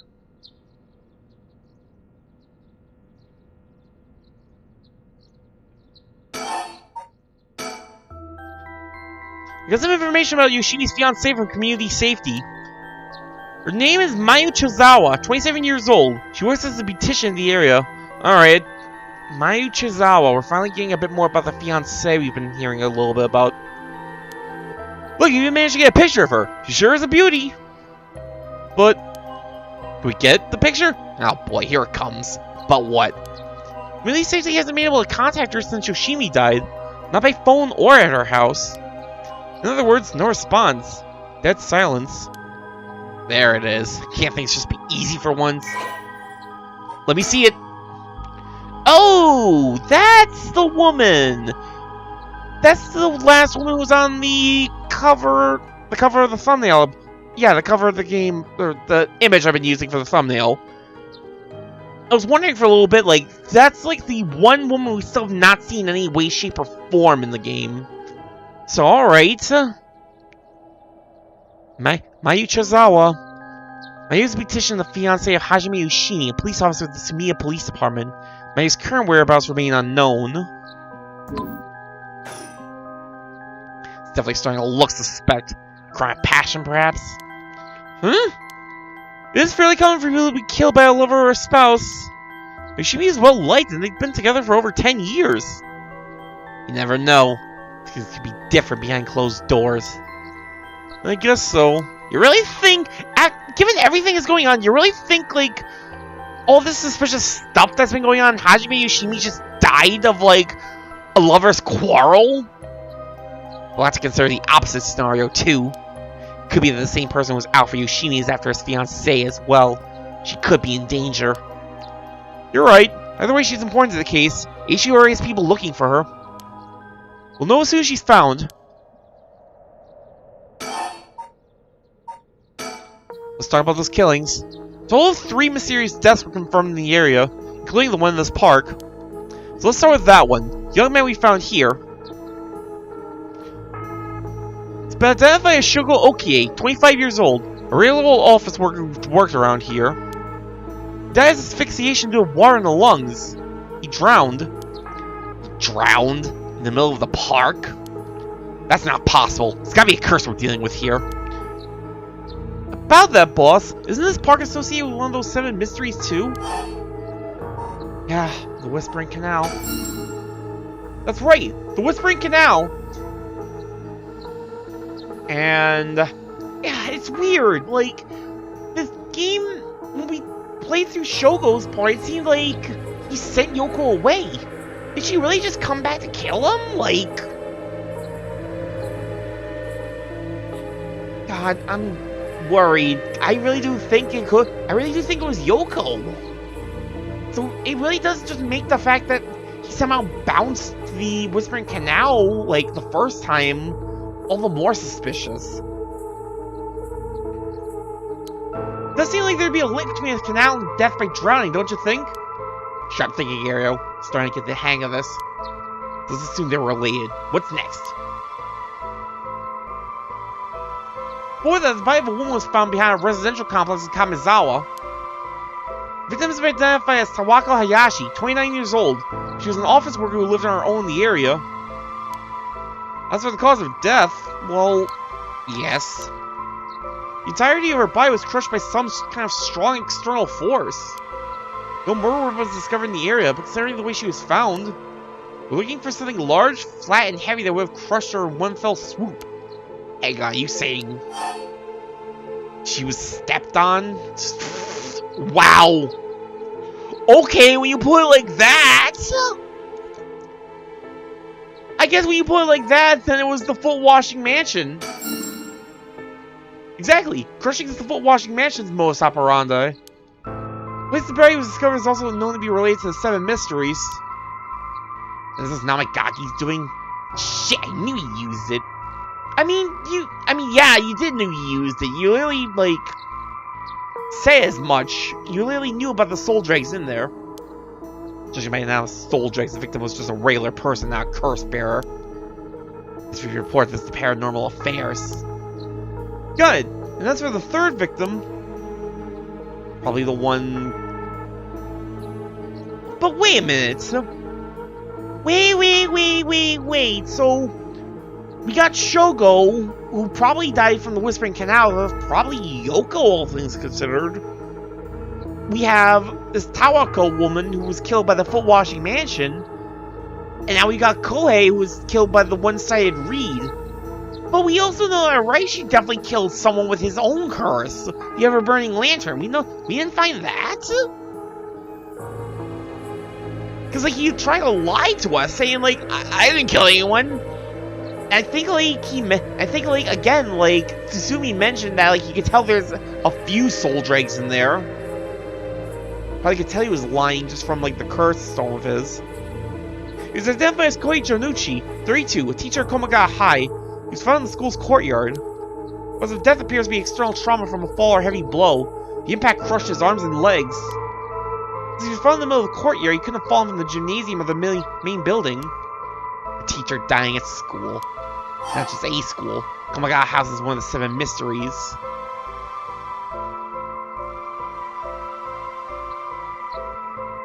I mean...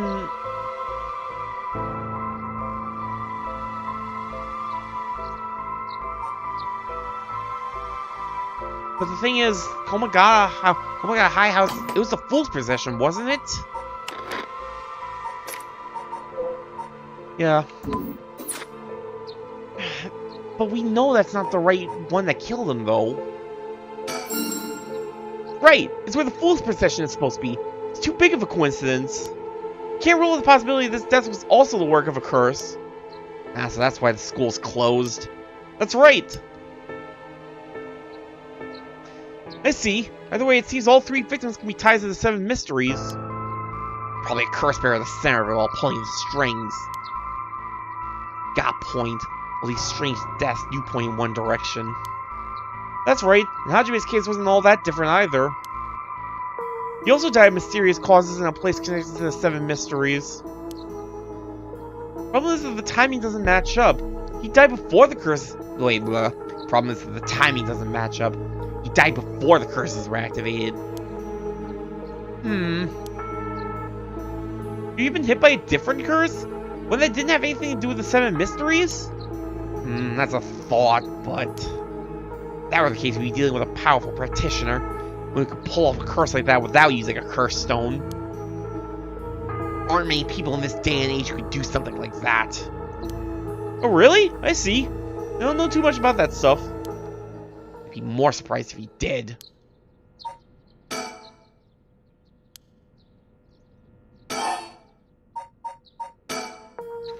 Well, looking at these deaths, it seems like many of the curse bearers acted last night. You can't rule out there were more killings from which the bodies haven't been found.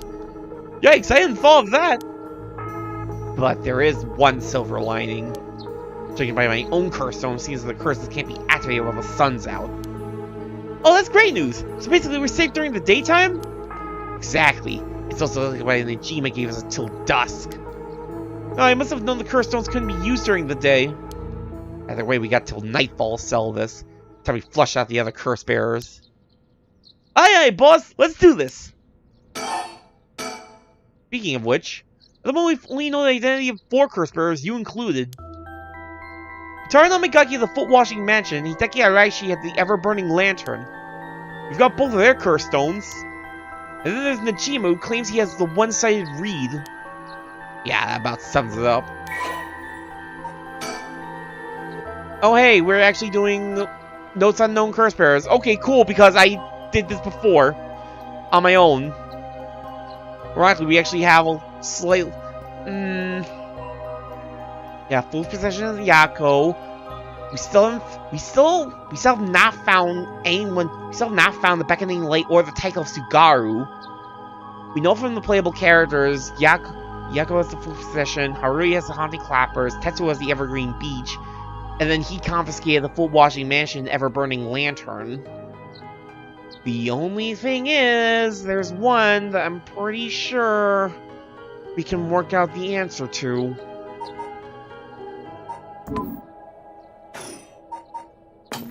Just a check real quick as well.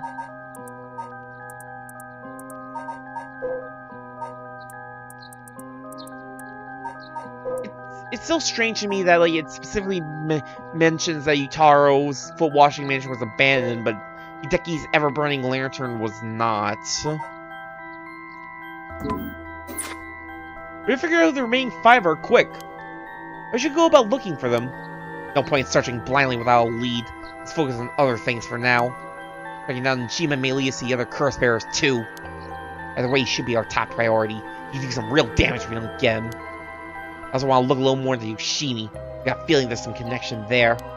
Aye, boss. Sounds like we got our work cut out for us. And that's about it. Shall we continue our investigation? Yo, get that funky jazz track back. You can go Komaga High School looking to Katomi Okuda, or the Michio Shiraichi's house to find out more about her. There's a lot we need to do, not a lot we can do. This ain't looking good. You're gonna run out of town if we don't do something. Gotta keep moving. Oh, nope, no more.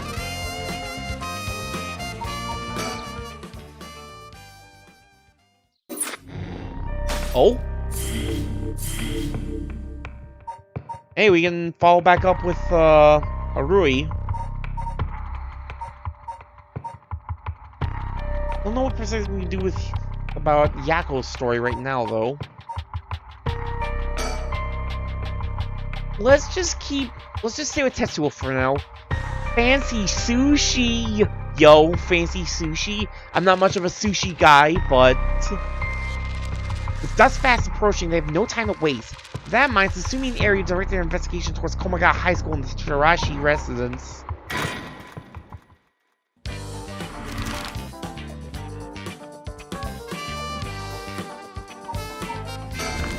Alright, let's check out the neighborhood first. I'm curious if I go bring them to Komaga High School and try to bring Yako Mio back there, if that's going to be like a converging point. In the Shiraichi household. Seems like Michio's house is at the end of this road. I don't want to intimidate them, so maybe I should go alone. Damn intimidating. Houses are really crammed together in these narrow alleyways. Streets like us walking through definitely stand out. Really feels like old Tokyo. Quiet. This place is normally pretty lively, full of people coming and going. It seems like everyone's decided to stay inside because of the recent incidents. Anything else I can see around here? Oh my god! Mockingbird number 6! Okay, we're going to keep our eyes open for this for all of the people.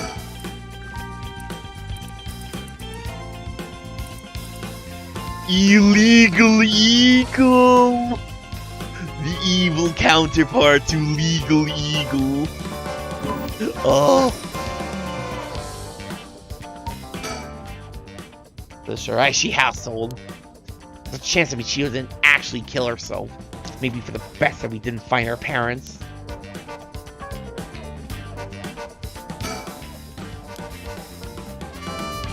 Get in there, Jun. You're just checking the Shiraichi house at the end of the road. The street's real narrow, so big guys like us would stick out like a pair of sore thumbs. Alright, I'll go check the house.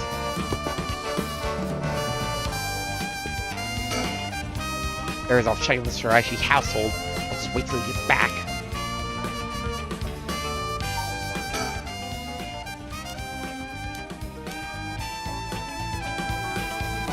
Okay.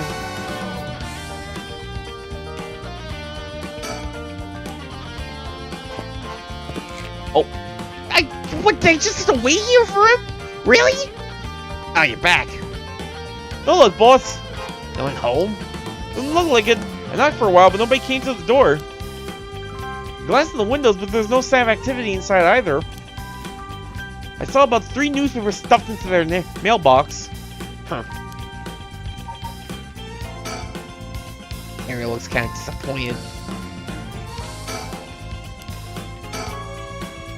Looks like no one's home right now. Let's try again later. Not much we can do if they're not home. Let's go somewhere else for now. Fantastic use of time. Anyway, let's go to school. Take these two old men to school.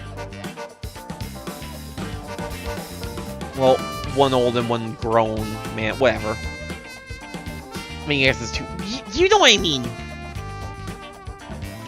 Here we are. Gomaga High. Classes are suspended for the day, so the students are just kind of wandering around aimlessly. Ideally, we could talk to someone who was involved in the incident. Easier said than done, though. Huh? There's something on my shirt. Don't tell me I stink. Just your face. News of the dead teacher has also attracted a fair share of rubberneckers. The atmosphere is kind of tense with this many cops around. Wait, why? Okay, I was about to say. I thought I saw the gymnasium be, like, checked off. Oh my god, High's gymnasium. Gomaga High's gymnasium also serves as a polling place and an evacuation center. A lot of the buildings around here are still made of wood, but this place looks safe and sturdy. School gate will stay locked while forensics inspects the scene of the incident. Looks like they're still busy. Let's talk to the person in charge later. We talk to the silhouettes. Are any of these silhouettes important? Yoshimi also looked out for these students as to meet a city officer. Juvenile delinquency has been a growing problem for years now. The school is no exception. Tell me more about juvenile delinquency. The midpoint of the Showa era saw a marked increase in delinquency among young people. A wave of violent incidents targeting teachers as well as students, often involving weapons, consumed the nation's middle and high schools.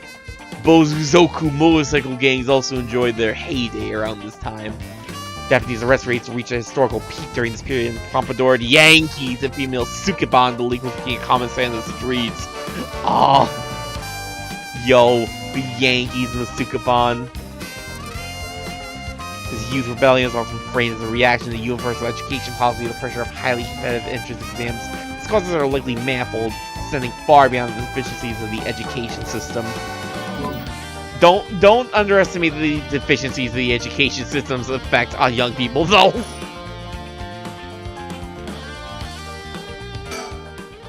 This isn't only connected to the case because the students were under Yoshimi's jurisdiction. Those also say the fool's procession, and of course, where that teacher was killed. Seems like a likely place to find some clues, don't you think? Oh right, speaking of schools. What is it? The Paranormal Affairs can't help us right now. Why don't we get that second high school you mentioned to help us? A lot of people involved in this case lead back to the school anyway, so it might make things easier to have them with us. The guy questioned me on the legality of working with them. He sure seemed eager to exploit underage labor. Wow, I forgot about that conversation. Hey, there's anything about exploiting them. I just want to give our young experts the opportunity to shine. When you become such a smooth talker. And I'm afraid I don't know where they are. Oh, I see. I wonder if there's anyone who can help us scout the area. What? Suspend? 9 AM. Perfectly reasonable time for students to be at school. And yet, I doubt this will be that simple. I wonder if there's anyone who can help us scout the area. Oh, I think I know where this is going. Cannot currently progress any further. Once your situation has changed, select resume and try again. Pressing suspend will turn you to the story chart. I know what they want.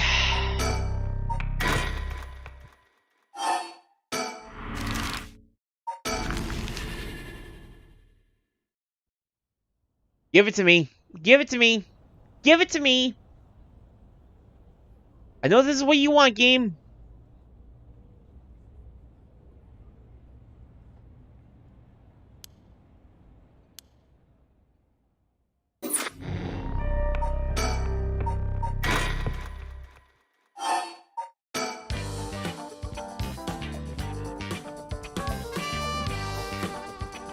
Wait.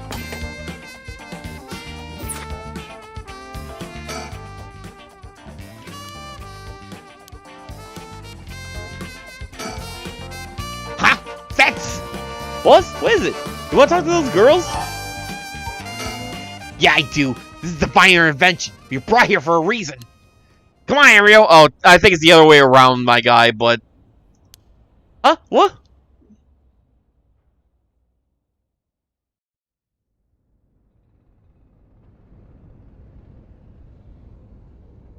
Hey, aren't you... You was at high school skirting the child labor laws we have heard so much about. Wow. Yeah, just phrase it like that. Say that again? Sorry about that. He's with me. Tsutsumi. That's how you feel. Maybe you should look into improving my working conditions. Thanks, June. I prefer not to work for free, to be honest. Don't worry about that. You help us out, you can have whatever you want. Boss's treat. Wait. Really? Thank you so much. I've always wanted to go to a fancy sushi place. Oh, that's the reason for the name. Oh, yeah, like one of those places in Ginza? I've never been. Let's go. We got ourselves a deal. Right, boss? The girls are our service. I fucking hate you, June. Hold on now. What just happened? I never said sushi. Looking forward to it, boss. Wait, since where were you included? You guys are funny. You should do stand-up. I think they already do stand-up. Against their will. Usually easier to let Ariel do the talking when it comes to young people, but we only have a day. It'll be quicker if I take the reins this time. We did manage to win them over with the promise of food. Let's see how this plays out. Do you really want to, given what just happened? Sushi, huh? Well, that'll solve the case. There's a small price to pay. I'll just expense the paranormal affairs later. Ah, yes! Just business expense. Oh, screw this. Yeah, I'm getting really annoyed looking back at my VTuber every single time and just seeing it dead stop. Give me one moment. I swear it wasn't this bad before.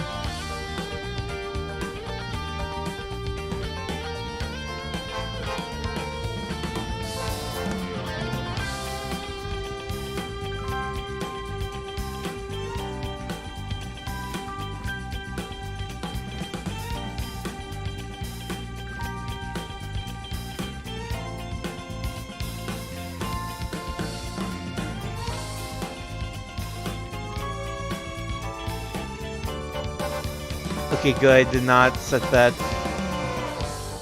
I did not turn that off at any point, so I can just keep going from here. Yeah, screw it. I was getting real annoyed every time I looked back at the VTuber self, it just being like dead stopped, like every single time. Plus now I don't have to have this stupid light shining in my face.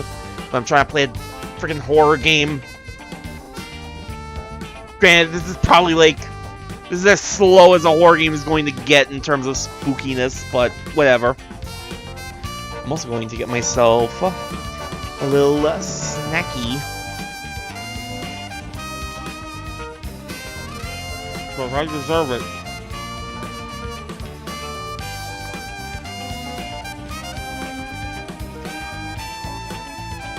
Delicious chocolate truffle. What was that? I definitely heard the audio get a little broken there. Also, while I'm thinking of it. Put that back.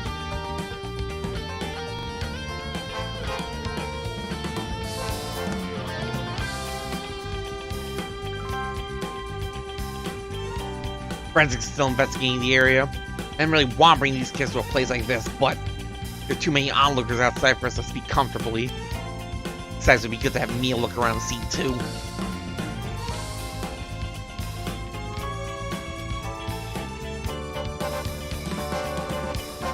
Speaking of the scene, what's that rope all about?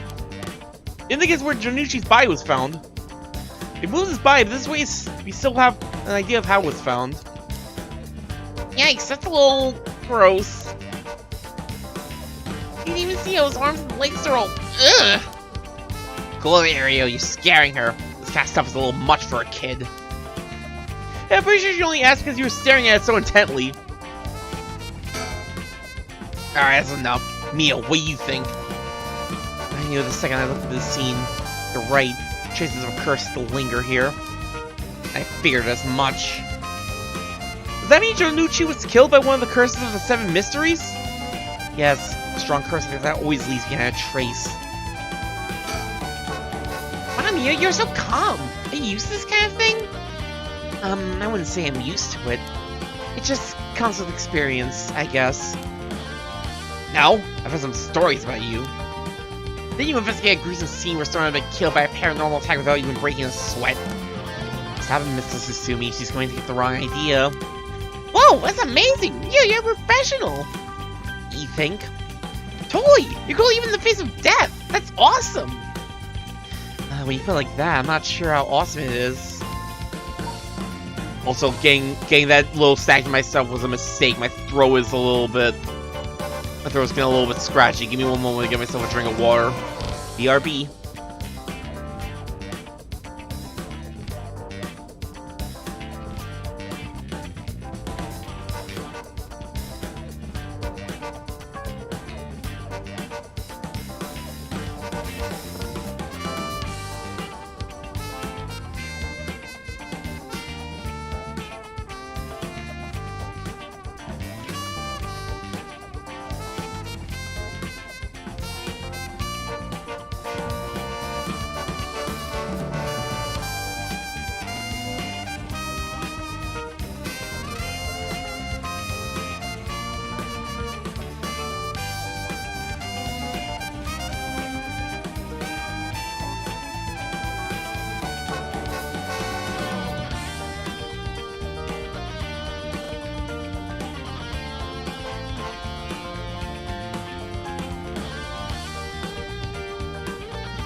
Sorry about the delay. I got myself a little bit of water, and I also got myself a little snack. Just a little bit of fruit sherbet. Should be a little bit easier on the throat, hopefully.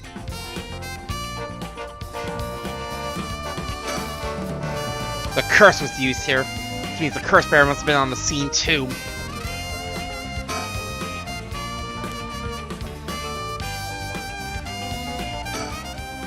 This is one hell of a coincidence, huh?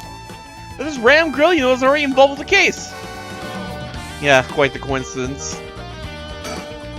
This is Yaku Sakazaki. She was with Mio. Could she be a friend? Did Mio finally make a friend? Inconceivable! She did. It would do this old man's heart good. Wow. I better not say that out loud. Don't want to make her look bad. Wow. Mio cursed Suzu. She's like a disciple of the Paranormal Affairs chief. Heard she helps out with investigations free of charge under the guise of training. Although she's my old boss's protege, she helped me out plenty while I was in Paranormal Affairs. Are you still in Paranormal? I guess you... No, wait.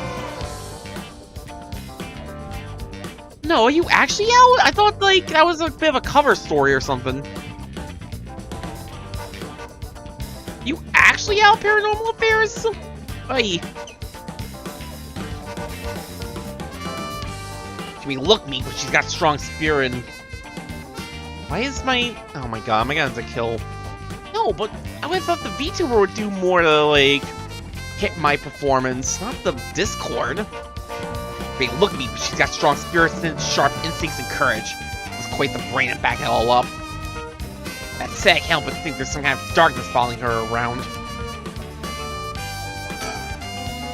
She certainly will burst into paranormal. She can't get over the darkness. Too much darkness! Darkness around her soul! How much have you been able to figure out? Well, I know it happened around midnight last night. So I invoked the Feast of Shadows, which boosts the power of curses, and brought forth the 7 mysteries of Honjo. That allows even those who do not have the power to cast curses to gather soul drinks of the Ray of Resurrection. At least that's my hypothesis. Hey, accumulate 10 hours of playtime, veteran investigator. Okay. I've been playing this game for 10 hours already.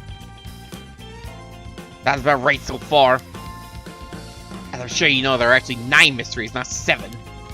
The Feast of Shadows is cast. Curse stones appear before those who wander the the locales of the 7 mysteries. Managed to gather 3 curse stones so far, including the one I got first, the Evergreen Beach. You got 3 already? Wow! You have the curse stone with full precision. Well, Yakko, the girl standing behind me, does. Okay, I was wondering if we were gonna let this secret slip. That's me! Yakko, the girl standing behind me, oh! There's only one of me! She does. She alright. We can take it off from your hands. Well, the Feast of Shadows has no effect during the day, and there's still something I want to find out. Alright. I'll leave the fool's precision with you two, then. I'm surprised he gave up on that so easily. Especially since there is, in fact, a scenario in which I could have made Yakko start using it.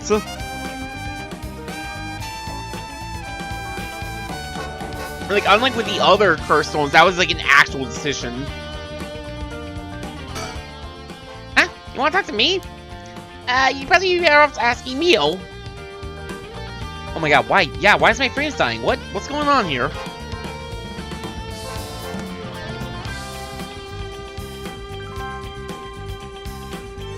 That's weird.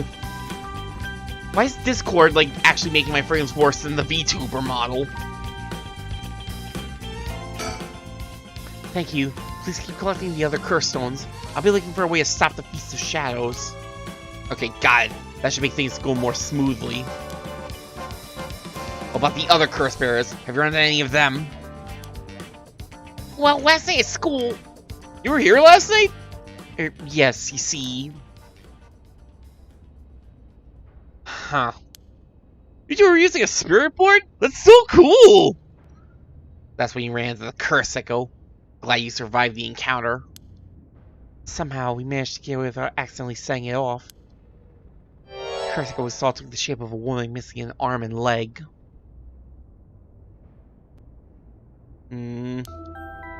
What? Woman missing an arm and leg? That's the one-sided read. One-sided read! This is bad. Huh? What's so bad about that one? You idiot! Think! Curse bearer of the one-sided read! That means Fumichika. It's Fumichika! Fumichika Najima! He made it himself! That's his curse! Oh, that's right! Wait, but if that's the case... Jima may have been here last night! What? I mean, it's possible he was lying to us, but... What?! Who's Najima? No clue. Okay, it's... I guess it makes sense that, like, a couple high school girls would not actually know about, like, a notorious serial killer. It's so weird given, like, they've been making a big deal out of this, and now, like, these two are just like, Najima? Who? What's the significance of this Fumichika Najima?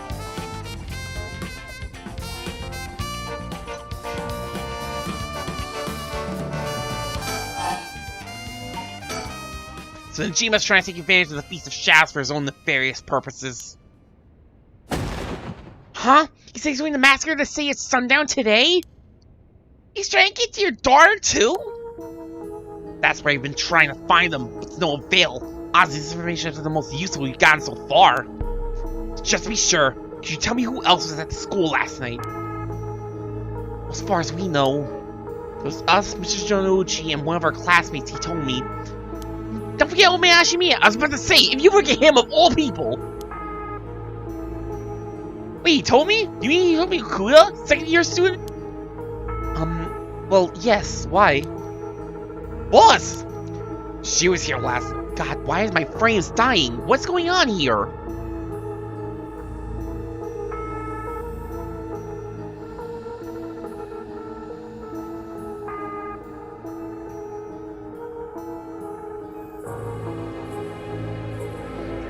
That's gonna annoy me.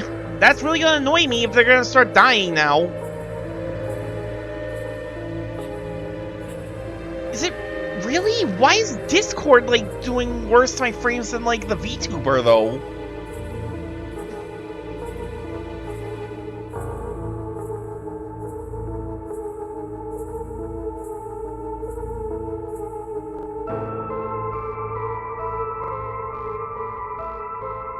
Yeah, my stuff's still plugged in.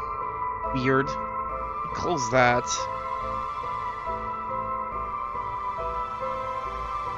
Maybe just because I had Discord open? That doesn't make sense, I feel. Just keep going. She was here last night. Mio just had to look at her for making her stupid duck face again. So he told me earlier, though, and she didn't seem like a curse bearer to me. You did? Did you talk to her? Yes. Do you mind if we ask you a few questions about that? Tomi said she didn't want to talk to the police because she was afraid she'd become a suspect. I can't tell you anything unless you swear you won't drag her into this. Ah, I see. Don't worry, this is about a different matter. Different matter? You mean about that police officer, Mr. Yoshimi? You know about that? Did you always say something about him? Yeah, she did, actually.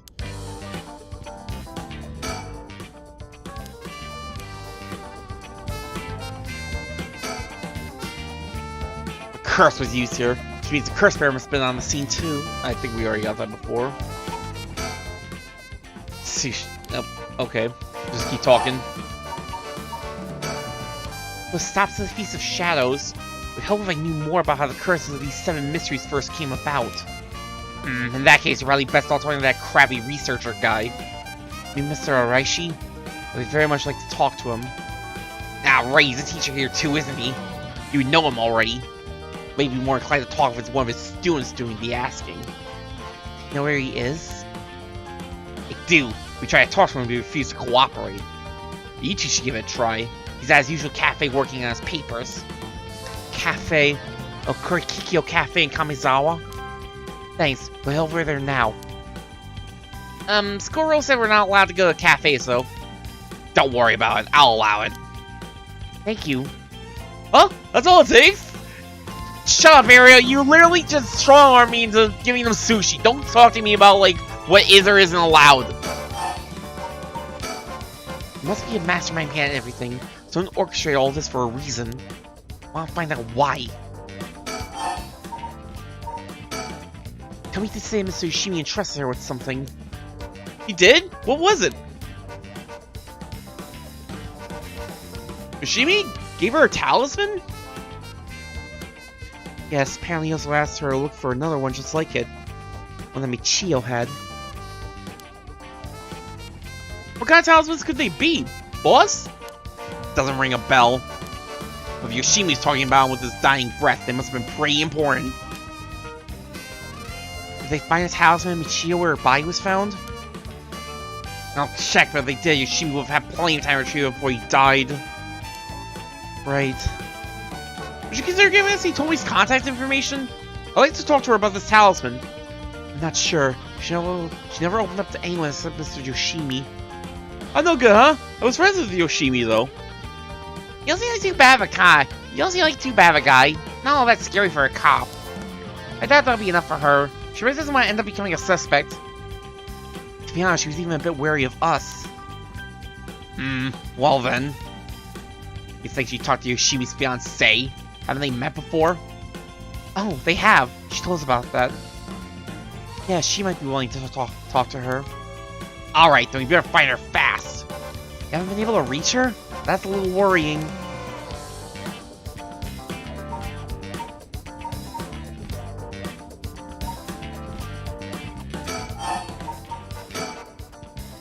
Maya Shizawa. We'll let you know as soon as we manage to contact her. Okay, I'd be willing to give you Tomi's contact information to her. Oh, right, one more thing. Tomi told me that Mr. Yoshimi gave her instructions in the event that something happened to him.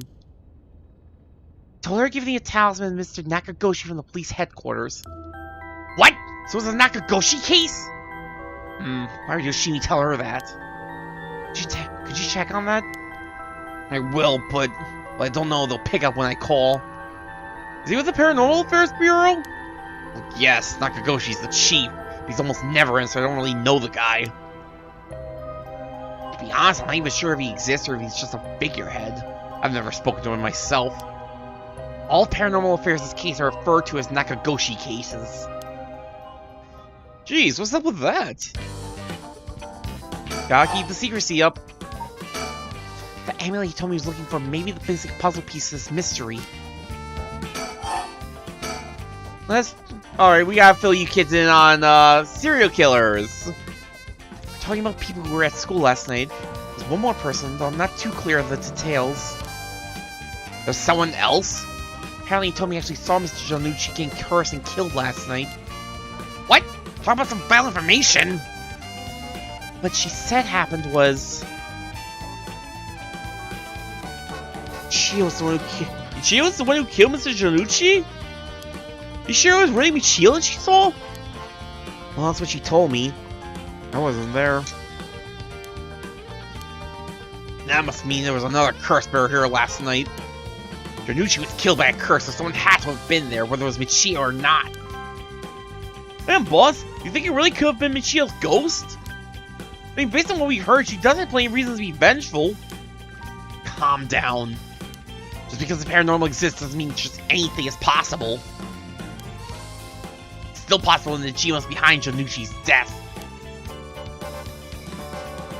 What about you tell me story?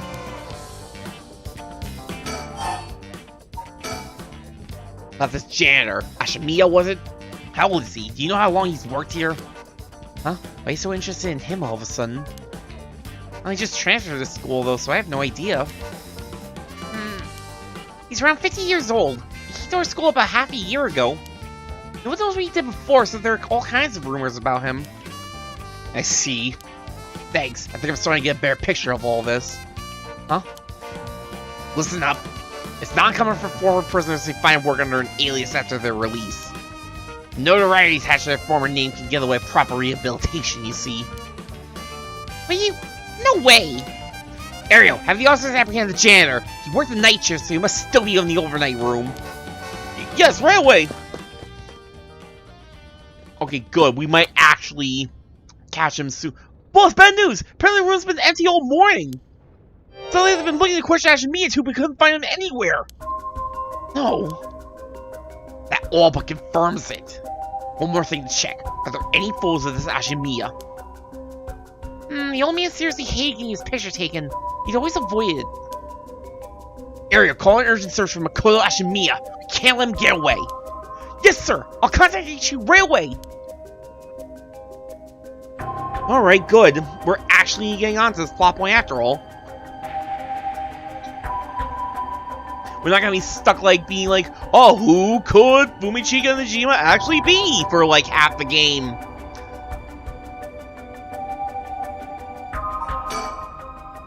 Janucci's almost definitely killed by a curse. I wonder about the exact cause of death. Curse's origin and the cause of death are connected. It could give us another lead.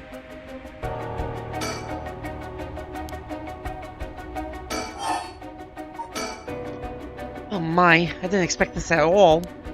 Yeah, how could that old man have been some horrible criminal mastermind? I can't believe it! A curse bearer on top of that! I think he was so close to us this whole time. Ugh, it gives me chills. Guys, I really shouldn't have been allowed to work at high school. Let's hope it isn't already too late. Oh! I may have shown Ashimi my curse stone last night. What? I don't like this one bit. Shima did say it wasn't specifically targeting curse bearers, but I'm glad nothing happened to you. Wait, but then could have been old man Ashimi who attacked you in the hallway? I almost told him you were still in the building too. What? You did? Yeah. Yikes! Good thing I didn't say anything. I've gotten very lucky there, kid. Yeah, there might in fact be an alternate timeline in which, that might have gotten slipped and you might have not been here to tell us all this. Ooh. Yeah. This is too much. I hope they find him soon. Come on, long arm of the law, help us. What was that thing you mentioned about Michio earlier? Something about grudge? Do you know anything about her? What's your relation? I'm her friend. I was actually planning to resurrect her at first. Ah, I see. Need quite a lot of information from you two. It's only fair we share as well. Tell her, Ariel. Alright. Keep in mind this is just a theory, though. Okay. After re-examining the crime scene, Yoshimi concluded that Michio's death wasn't a suicide but a vehicular collision. Wait, what? An accident? Being hit by a speeding truck or van would result in similar injuries. Investigation was ordered by Yoshimi, so it seems he has doubts about being a suicide. What? A van? Speeding? Oh, wait. Yakko, what's wrong? Are you okay?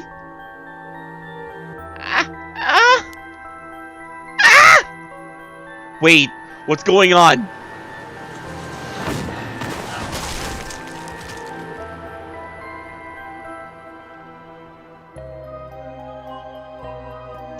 How do you... Whoa, wait, I didn't read it!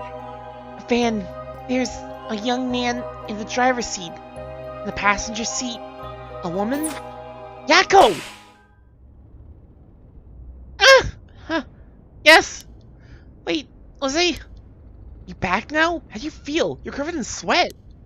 What was that all about, Yakko? Yeah, I'm okay, I think. Sorry, I went a little crazy there. It's no problem, as long as you're okay. That's quite the surprise, though. What was that all about, Yakko? Yoshimi talked to you about Michio, didn't he? Well, he didn't give me any specifics if you're wondering about that. So I don't know what was truly on Michio's mind either. Right. You have any idea why Jonuchi was so scared of Michio? Well, about that. I'm not sure exactly how to put this, but... Let's see. Well, I have expected it was something like that. Thank you for telling me. Sorry, it's hard to explain. Oh, he got his hands on to be able to blackmail her like that. That is a mystery. Jonuchi's a bit of a... Hey boss, Forensics is calling. I'll go see what they have to say. Sure, thanks. I clicked on that, but I wasn't actually expecting that to be different. Boss, they found this on the ground a short distance away from the scene. What is that? A ribbon? Yeah, the kind you used to tie up your hair. What? I've seen that ribbon before. Michio's? You have? Go on then. That's the ribbon Michio always used to wear. What? Does that mean Michio was here? Are you sure? Definitely. I have the same one at home. We bought them together. It has to be hers. Then, did she come back to life somehow? But how? Oh?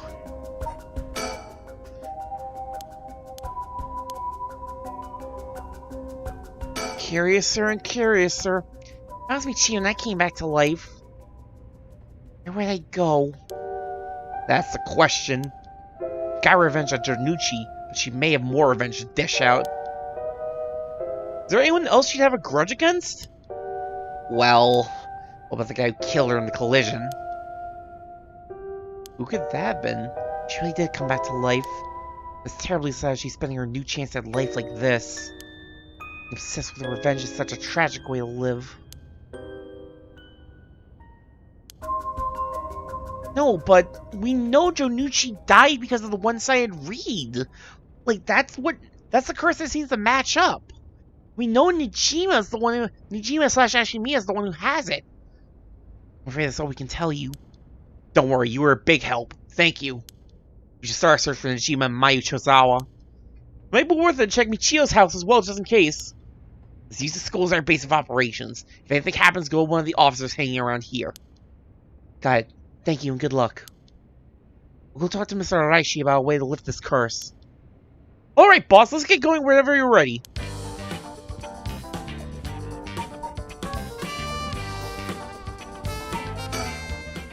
Leave the curse lifting the girls when we go looking for Nijima and Shizawa. It's also the matter of Yoshimi's talisman. Won't get anything done staying here. We better get a move on. Let's move.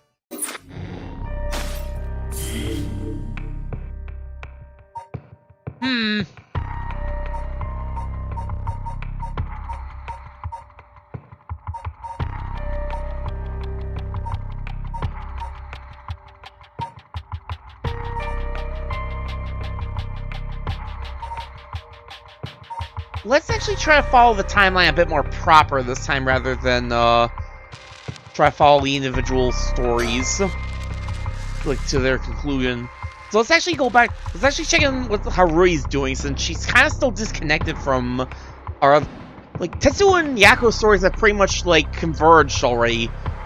I'm wondering where Harui really comes in on all this, especially since she decided not to attack last night. Life can be tough. Arishigima. Throughout the night, Richter continues to gather information about the curse stones, while Harui lies awake until dawn, preoccupied by the prospect of bringing her lost child back to life. Arishigima, 10 a.m.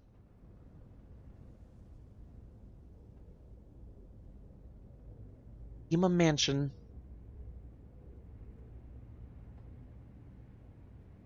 Good morning, ma'am. How are you feeling? I'm fine. Hope we can make good progress today. How's your curse stone looking? I haven't felt anything from it since sunrise. Interesting. It's possible this powers can only be unleashed at night, then. Aside, why are you so late this morning? There are unfortunately some things that can't be investigated while the world slumbers. But I did get some research done in what limited time I had. Very well, let's talk. I was beginning to wake up once more. Clamorous society can be heard from beyond the garden gates. Like any day, a cloud of pollution drifts out from the industrial area.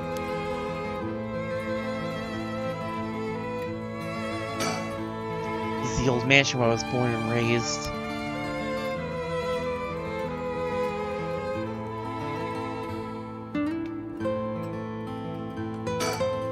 No one's in the mansion at the moment. The door's been locked shut. The housekeeper's already left after cleaning and preparing food.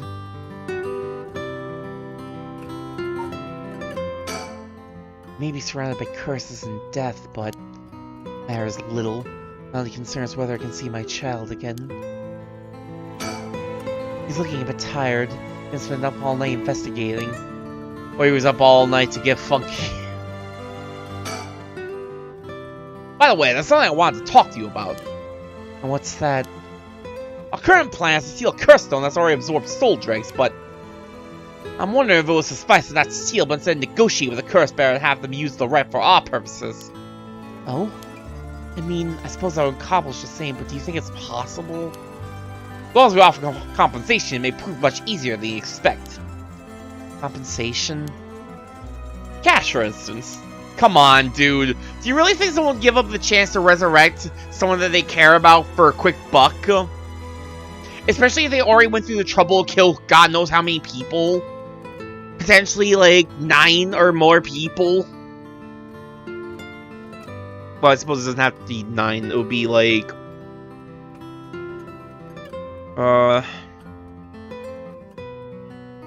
Hold on, I gotta remember the... I think I remember Sho's timeline in the map. Say map, I meant math. Alright, so Shogo killed Araishi. He killed Yako. killed Yutaro and he killed Harui. I think that was all he needed. He also killed that Takumi guy, but he wasn't a curse bearer, so really that was just barely a drop in the bucket. But yeah, like he's thinking on, you really only need to kill about like 4 people, 4 curse bearers in order to get the Ray of Resurrection. Still, though, I guess thing is that like that is just enough, huh?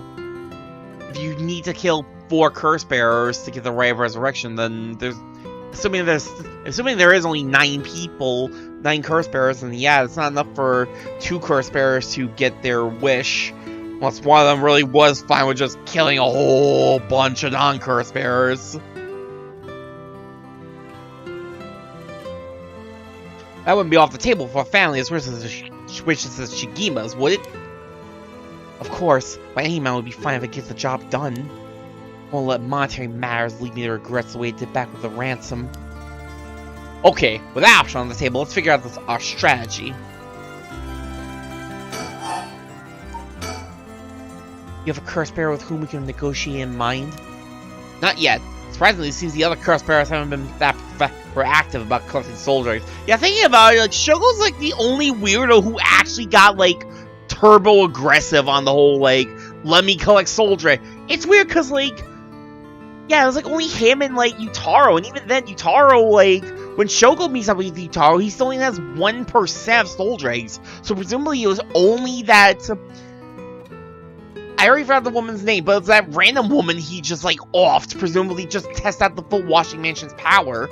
But then he didn't really find anyone else. I'm still weirded out by the fact that like it seems like Yutaro met up with Tetsuo like early on in the night, but how would that work out with like I somehow doubt that like Shogo's story would have changed that in any significant way. That's a big part of the reason why I think, like, well, I was thinking that Shogo's, like, story was, like, and, like, these timelines were disconnected. Ugh. I don't know, I was curious. And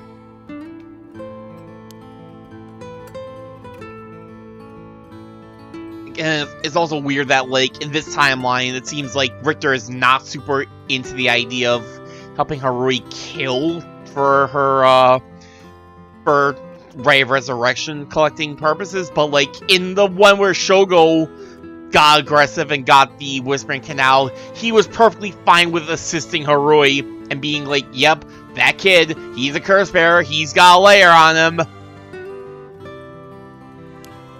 No, I haven't. Overnight, 3 mysterious deaths were reported in this area. Yet to announce the identities of the bodies found. They've been nicknamed the Honjo serial killings. It's got quite some attention on the streets. Oh my. Only 3? That's what I thought. Even the victims were curse bearers, just 1 or 2 wouldn't be enough soul dregs. And but what those curse stones are capable of, a mere 3 victims seems a little on the low side. With this little activity all through the night, the curse bearers must be a cautious bunch. Holding them back? Are we not all after the power of resurrection? There may still be some undiscovered victims, but it doesn't seem like anyone has gathered enough soul dregs yet. I mean, yeah, like I said, Araishi seems to have actually off someone, but apparently they didn't find them. We might set up some bait to spur them into action. And we offer them the deal. Come on, again, you really think, like, people who work hard enough to, like, kill, like... Again, do you think, like, someone who would be working hard enough to actually kill, like, multiple people would be like, yeah, I'll just take the money and, like, let you have the resurrection? Now the curse bearers seem very proactive. Whether the situation could be what the mastermind kicked it all off intended. That's an interesting theory. You think there's someone behind this all? You mentioned hearing an agonized voice telling you to kill when you first obtained the curse stone. That doesn't sound like a coincidence to me.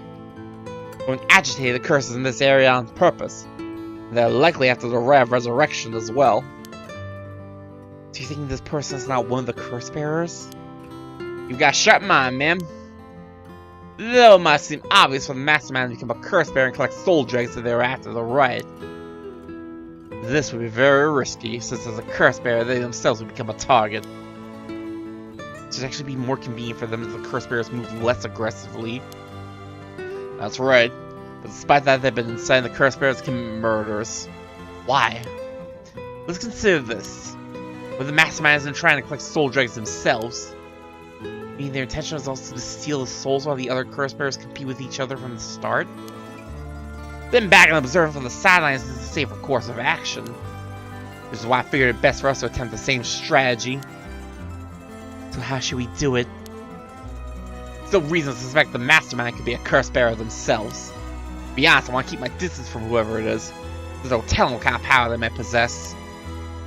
Whether our aim is to negotiate or steal, we'll have to outpace the mastermind making contact with the other curse bearers. How do you suppose we do so? At this point, all we can do is search.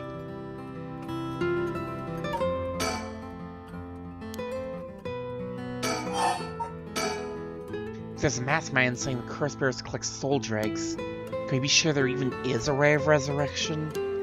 Good question. Or I could be nothing but a myth fabricated to spur the curse bearers into action.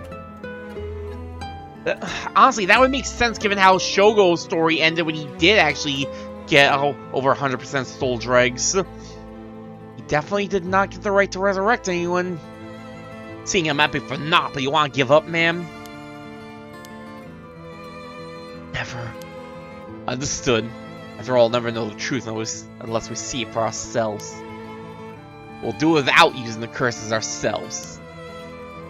Yeah, again, I wonder why it is that in this timeline he doesn't want Harui to go that far, but in the one in which Shogo was active, he was perfectly willing to assist in that endeavor. By the way, I met a few people who seemed like potential curse bearers last night. This is investigating into all of them. Well, I managed to get detailed information on 2. You're quick. I suppose that's to be expected from an investigator extraordinaire. I appreciate the flattery. I do like my pose, ma'am. First is Ayame Tono, the girl we talked to before, though she's a curse bearer herself. She's a student attending T University of Art. She currently lives alone in an apartment near Madoicho Park. You even determined her address? You're not one to be underestimated, Mr. Investigator Extraordinaire.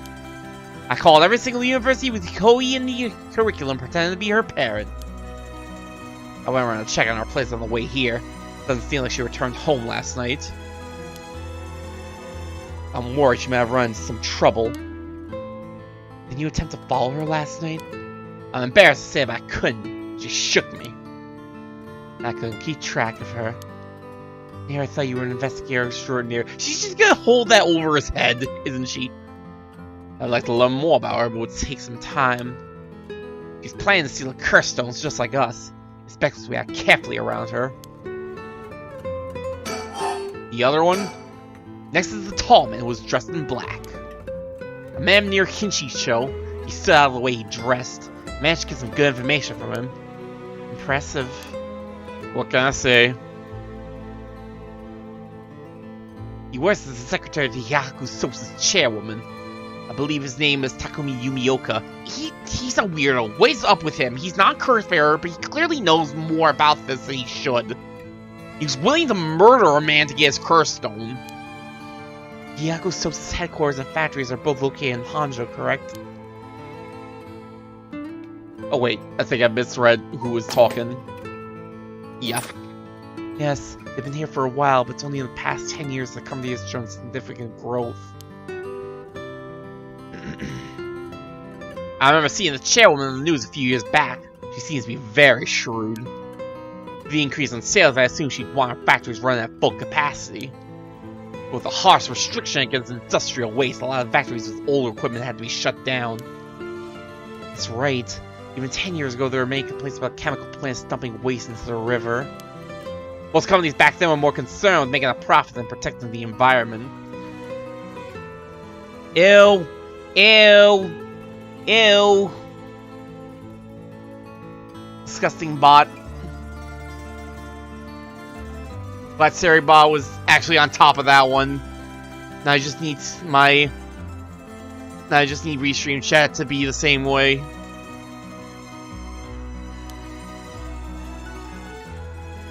Wonder what a man working for such a company would have been up to in the middle of the night. The way here, stopped by the company's headquarters, but they hadn't started for the day. I should have better luck later. Let's hope you will.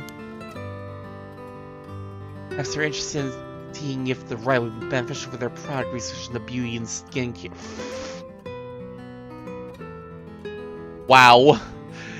Imagine, like, bringing about the Feast of Shadows and, like, making a bunch of people kill each other for the right of resurrection, all for the sake of better, like, facial cream. Ha! Now that's an interesting thought. I ran into one more suspicious young man last night. This one seemed to be out collecting soul dregs, right? Who are we talking about? Araishi. Indeed. Couldn't get a good look at him though, and I couldn't gather enough intel to properly identify him. Well, that's a shame. But I can make an educated guess. Oh? You know that researcher discovered the ancient text on the Right of Resurrection? The one that lives near here? His name is Hideki Araishi, and the man I met was very similar in stature. Oh my, even he's involved? Awfully suspect. Considering his background, could he be the one who initiated the whole affair? I think it's possible, yes. Which is why I decided to refrain from making contact with him for the time being. Safety first. Understandable. Of course, I want to learn more, but this isn't the right time to focus on him. Are you sure about that, Richter? I prefer to ascertain who else is a curse bearer. First, I'll return to Hihaku Soap to see that man Black. The headquarters are down south of Orikasui Street. As for the kidnapping, I learned something new about the criminal involved with the kidnapping. Considers the serial killings. There's a body found at Komagawa High School. The person was identified as a school teacher. His name was Kohei Jonuchi. He was really into playing card games with this little boy with crazy hair. You think he was a curse bearer? Not sure. It's possible. Regardless, this means the two people who knew the truth about the kidnapping are both dead. Just when we're getting somewhere. It isn't enough to make me give up, of course. Still, we don't know anything about Michio Shiraishi's residence. It'd be wise to pay a visit. Understood. In addition to the 3 victims associated with the Honjo serial killings, there's Michio Shiraishi, who reportedly committed suicide, a police officer who died at the former Yasuda Gardens. Strange deaths continue occurring, unless so, they're bound to inspire some strange rumors. Those last 2 have nothing to do with the 7 mysteries, no? It's true, both occurred a week before those accursed situation began. Still, cannot be ruled out. Possible the mastermind was involved even with those killings. How? Well, there were preliminary steps awakening the 7 mysteries curses. But we really assume they're unrelated just because the timing doesn't match up. Or rather, the police officer's death is so baffling that it'd be easier if we were connected to these curses. The victim wasn't the type to be caught off guard easily. You seem to know a lot about this. I suppose we weren't strangers. My personal feelings might be wrapped up in this one too. I see. If you were to investigate this matter more, you might get a lead on the mastermind. You're right. If we were to focus on the mastermind's identity, this would be a fine starting point. We might even discover more deaths related to the curses on the way. You should pay attention to today's news. Well, that's all I have to report. We'll continue with our investigation. What do you want to do? If you still can't use the curse stone, taking a walk should be a fine place to start. Right, let's go together. I want to see what's going on for myself.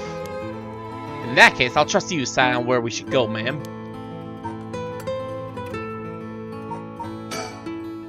Where should I go to begin my search?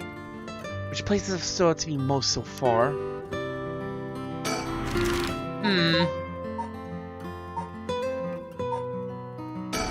Can we take her to the school now? Hold up. We find anything suspicious? We find them like... Here we are at Ground Zero, Komaga High School. I guess it's logical the police got this place shut down. Teacher's body was found here after all. It's as if the students have nowhere to go now that the school's closed. You please be wary of these police officers. Maybe police really do have something against private investigators, just like in those detective novels. I imagine there's also some hard feelings given Richter was formerly an officer. This place is said to be connected with the story of the Fool's Procession. I wouldn't be surprised if a curse bearer decided to turn up. However, we need to find out if that teacher was a curse bearer or not. I expect the police to be baffled since they don't know about the curses. I can ask around and see what the students have to say. Go for it. Alright, I'll go ask the students about Michio.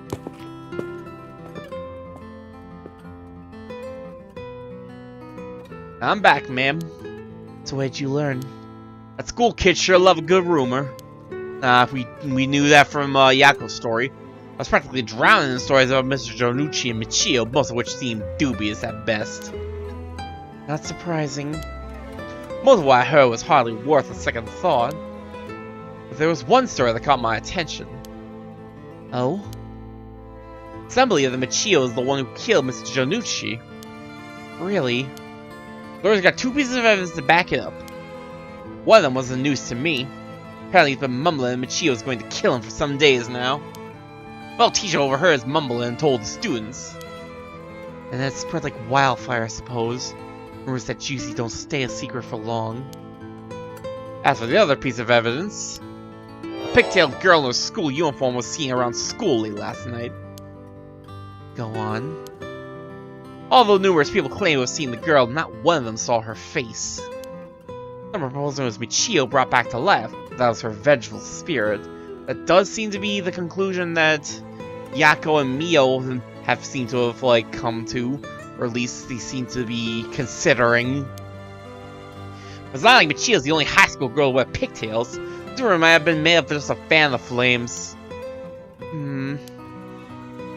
But if it were true... I want to get a hold of her in order to hear her side of the kidnapping. If she's alive, that'd be ideal. Still, one more thing I should mention. I discovered where Michio lived. A student had a list of student addresses on hand. That's an amazing find. I believe all the students actually have a copy of said list. It truly worries me how easy it was to obtain what should be confidential information. Oof. Yeah, that's... Imagine what would happen if that information got into the wrong hands. Ooh, like a serial killer's hands. Well, so far it hasn't, no. Sure, let's hope it stays that way. In the meantime, it's not possible for us to visit Michio Shiraishi's home. I imagine the students are uneasy after learning of the murder. May do them well to stay home for some time, but not for fear of their safety. Police are probably too wrapped up in solving the case to be concerned about the students' mental health. I can see that. The news has attracted a bunch of curious onlookers, huh? That works in our favor. The more people around, the better we can blend in. What do you have to say about the school case, Hori? It seems the officers are still inspecting the scene, as it's been strictly prohibited. You're not Hori, but whatever.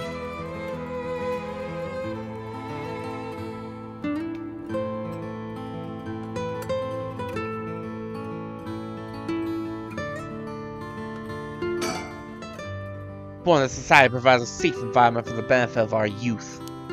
Some school policies could use some rewriting, especially those handling the students' personal information. That's right. I want a student being kidnapped on their way back home ever again. I expect criminals grow more cunning as time passes. There may be times when the authorities can't keep up. That's where outlaws such as myself come in. What's this about? Nah, actually, I just forgot I said anything. What does that mean? Rick, did you have some insight about the kidnapping you're not sharing for some reason? She was home. I expect her family might be able to tell us more, but it's a hard topic to bring up so soon after her suicide. However, it's normal for a high school girl to keep things hidden from her parents, especially when it involves criminal activity.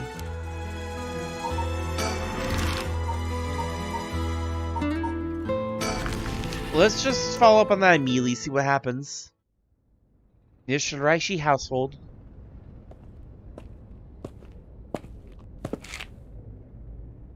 How did it go? On to visit Michio Sylvierchii's family home. However, no one seemed to be there. I got no answer at the door and all the lights were out. Still no one home, huh? These have been empty for a while now. There's a stack of newspaper outside out front. A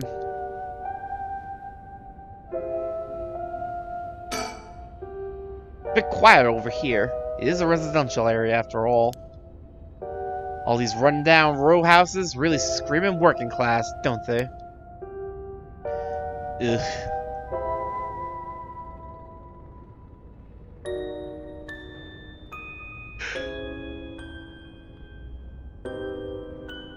I guess in a manner of speaking, it certainly does.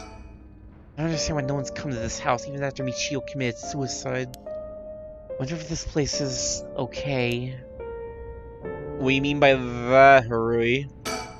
They're like these messy and cluttered back streets. They give me the jitters every time. It's reassuring to have someone as strong and tall as Richter accompany me. He looks so unfazed. I suppose a detective is used to this kind of thing, always investigating and chasing criminals. I wouldn't be cut out for it. And yet here you are in the thick of it. Social connections run deep in working class areas like this place, so I decided to talk to the locals. I met a few nice old ladies who were kind enough to give me the scoop.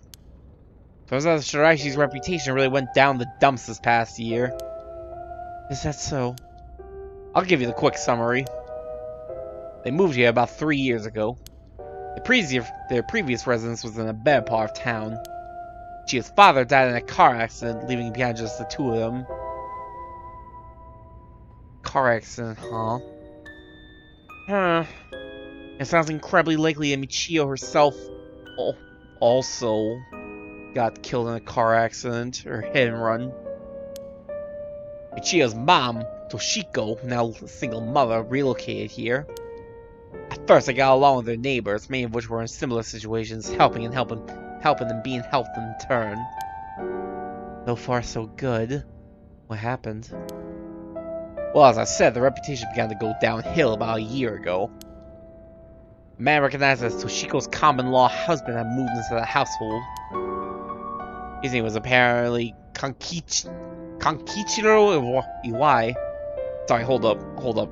Give me a moment to bake that name into my brain, I guess. Kankichiro Iwai. But gossip is something else. Somehow everyone knew his name. So what is this, a Y character? He's apparently a vulgar fellow with a criminal record. Another criminal? They didn't even bother to hide this one. He's prone to violent outbursts. Neighbors often heard screams and shouting coming from the home. Neighbors took particular notice of Toshiko's screams pleading with him to not hit Michio. Oof. If that's true, boy. That domestic abuse was definitely on Michio's home life. It's terrible. As if that wasn't unsettling enough, every night the neighbors also began to hear the eerie chanting. Eerie chanting? Huh? Through this, the Sylvierchii standing in the neighborhood plummeted rapidly. Toshiko was often seen covered in bruises and wounds. She stopped responding to her neighbors. She just turned the other way when greeted. They kept their storm shutters closed even during the day and effectively shut themselves away from the entire community. That sounds horrible. Why didn't the police step in and do something? Unfortunately, under our current laws, the police aren't allowed to get involved with domestic disputes. It's awful. And then Michio reportedly killed herself. Things only got worse with a Y until Toshiko was admitted to the hospital for physical and mental abuse. Wait, so sounds like that's the reason why no one's home. Ever since the Y hasn't returned to the home. Many locals expressed sympathy for Michio's circumstances, but just as many were fed with the Sylvierchiis entirely and seemed relieved that things finally quieted down again. Ouch. Ouch. These are still considered outsiders even after 3 years of living here. I don't understand it. Why would Toshiko gotten involved with such a brutish good-for-nothing in the first place? I've heard many stories where one partner's personality does a complete turn after entering a relationship. After her first husband's death, Toshiko's financial situation had also taken a turn for the worse. She was determined to send her daughter to a good high school. It's possible she fell victim to sweet promises. Life can be tough, I suppose. You don't seem moved by the story, ma'am. That's fine. People have all kinds of stories. Oh my god. I was not expecting... I was not expecting this bald Yakuza looking duder. I was expecting like something a bit more like working class. Nah, god, he is such a Yakuza. Look at that face. He definitely looks like a dude that Kiryu would beat up. Arkichiro Iwai, the common-law husband of Michio Shirashi's mother, Toshiko Shirashi. Arkichiro started coming and going from the Shiraishi household a little over a year ago. Seems he has served some time in prison, but the details are unknown. What I know is we don't get one for Toshiko, which is a little bizarre.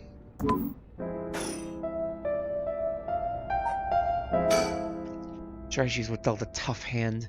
Can't imagine what it was like. Maybe the girl's forced by her circumstances to take part in the kidnapping. That's a thought. The Shiraishi certainly hadn't lucked out with theirs, bringing such a violent man into it.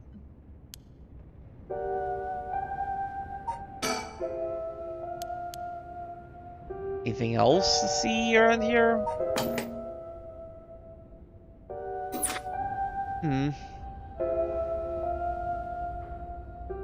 There's plenty of other locations to check out for now.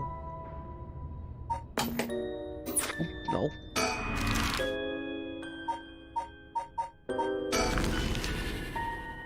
Let's head to South Warigasui Street. The Yaku Soap's headquarters are on the other side of South Warigasui Street. We're closed when I visited this morning, but it appears that things are up and running now. So an influential person at Hihaku Soaps is potentially a curse bearer. Which will propose we use money to negotiate for the curse stones. We could hardly outbill a large corporation if it came down to it.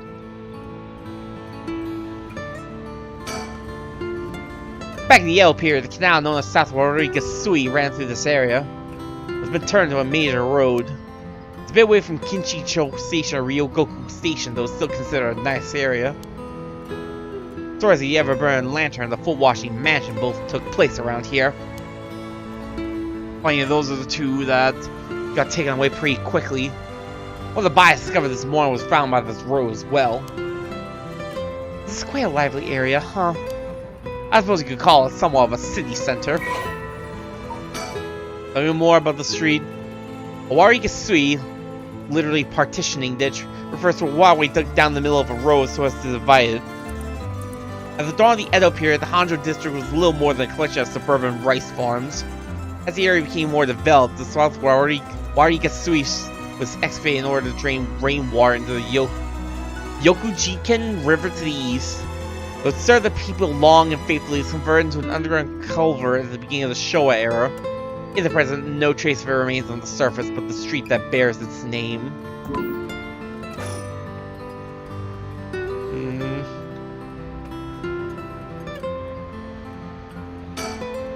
Tells me he barely slept last night, he seems to be brimming with energy. Was I too that resilient at his age? Perhaps this is what sets apart the detective from the rest. First, I need to confirm if the Takumi is the man I ran into last night. Then I'll be able to determine if he's a curse bearer. It'd be better if I go inside the headquarters alone. You should walk around, visit a cafe for some tea, perhaps. No, I want to take part. I think a small soap making company could grow so much in such a short time. They have factories and warehouses throughout the area now. You see why the director and now chairwoman Natsui Yamamori is called the Queen. Oh, Hihaku Soaps. It's so weird we heard about this all the way back with Shogo, and we're only just now, like, getting to learn a bit more about it. Chemical producer ranks 4th largest in the domestic detergent market and 7th largest in the cosmetics market. From its humble beginnings as a small soap factory established after the war in 1946, founder Natsui Yamamori would utilize her feminine perspective of a well-timed economic boom to boldly lead the company into new markets. Even as the market grew crowded with the industrialization of Sumiya City, the company continued to expand, digging its roots deep into the area. In particular, it established itself as a household name by focusing its branding toward the rapidly expanding convenience store market. Its flagship products now include cosmetics, detergent, soap, shampoo, and more. The company's name Hihaku can also refer to kasuri, a type of pattern fabric. Oh, Honjo's each detective collects all information on persons of interest. What? We're already done with persons of interest? What? That's bizarre to me. I feel like there's still like a few missing people, but Natsui Yamamori. Natsui is the former president of Hihaku Soaps, a large chemicals company. Though she retired from her position 2 years ago, she still wields great influence over the company from her position of chairwoman. Recently, there have been rumors about her possessing strange and powerful magical abilities, earning her the nickname the Witch of Hihaku. Prior to the war, Natsui enjoyed working her dream job as a textile factory. She was forced to face the bare reality of the world, however, when the factory was destroyed by a fire during the war. She was ordered to rework the fabric she had painstakingly crafted into something more suitable for blue-collar work. Witnessing the rise in popularity of Western-style clothing in the post-war period, Natsui left the textile industry. However, not her past can be seen in her company's name, with Hihaku being another name for kasuri, type of fabric featuring patterns and images woven with dyed fibers. Having long been dissatisfied with the soap supply of the textile factory, Natsui saw a business opportunity to set up her own small soap factory. Taking inspiration from imported soap brands, she developed new products which quickly gained a good reputation. Ever the shrewd businesswoman, Natsui ran an aggressive promotional campaign on TV featuring a popular Japanese singer, rapidly turning Hihaku Soaps into a household name. She knows her business, apparently. Also, we're really done with the person of interest, and that means Bear of the Beckoning Light and the Taiko Sugaru's gotta be mixed in with these names somewhere.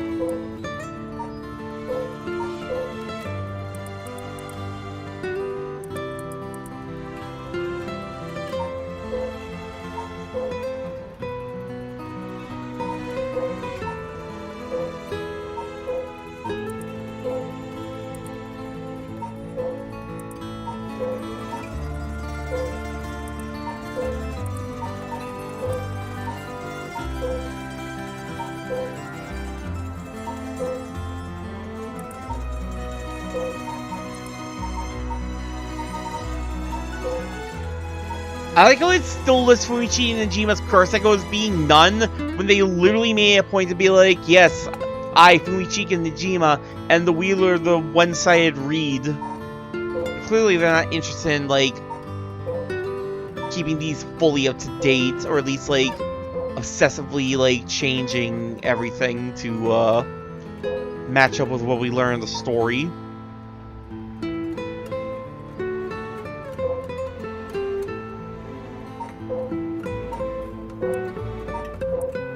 Yeah, there's definitely way too many, like, curse echo question marks to, determine, like, who could be a curse echo wielder just from those. I think after I'm done with this, brand, I might finish up for the night after I'm done with this branch, I don't know. I don't want to stay up for nearly as long as I did before. You mentioned that Takumi works as her secretary? That's correct. You think it's possible he's acting on her orders? That's exactly my thinking. First bearer with both money and power concerned with the look of resurrection as their next prize. Because she was a person that stature may prove difficult. Yeah, that was a bad idea, Richter. I'm going to go in. Maybe a while, so feel free to find someone. You'll find somewhere to kill time. I definitely feel like they missed a word or two there. Okay, good luck in there. Was she actually going to... Nope, of course not. Thought I'd keep it waiting. How did it go? I'll fast forward to the conclusion. I met with Takumi. There's no doubt he's the same man I saw last night. But it doesn't seem like he's the curse bearer.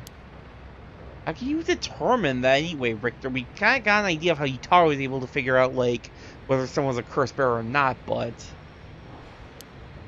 that doesn't mean he has no connection to the recent curses. He knew about the 7 mysteries. Even guessed we have a curse stone of our own. Excuse me? He knows you're part of a group, huh? Or at least a 2-person group, or whatever. I tried to approach Takumi about fallen item after I ran into him last night. However, you said your name was Richter, correct? I have a favor I'd like to ask of you. I'm hoping you would hand over the curse stone in your possession. Curse stone? What do you want about? There's no need to play dumb with me. In fact, there's no time for it. I had all the same reason you did to think you were a curse bearer last night. Your arrival here only confirms it. You are a curse bearer, no?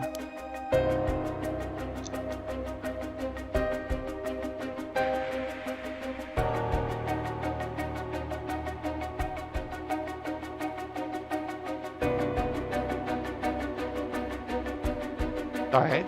I definitely heard some... I thought I heard rumbling outside. That's very bizarre.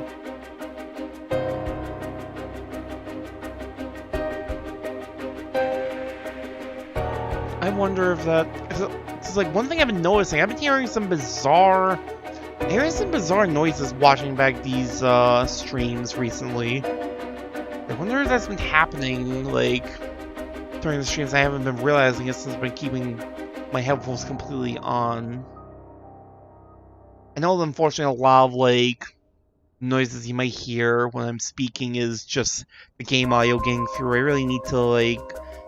I really need to just consider getting myself an actual microphone and sticking to, like, normal headphones and, like, the microphone for recording, but these things haven't completely crapped out on me yet, so I've been hesitant to dump these when they still technically work. Not exactly the best of equipment, but it's something. I just wish I could figure out why in the world, like, IO just bleeds in on these things. I don't remember. I can't find any information about, like, IO bleeding into commentary track, like, the way it does with these. But part of the reason why I honestly kind of want to, like, go back to just, like, pre-recorded videos, because I can actually kind of cut some of that out.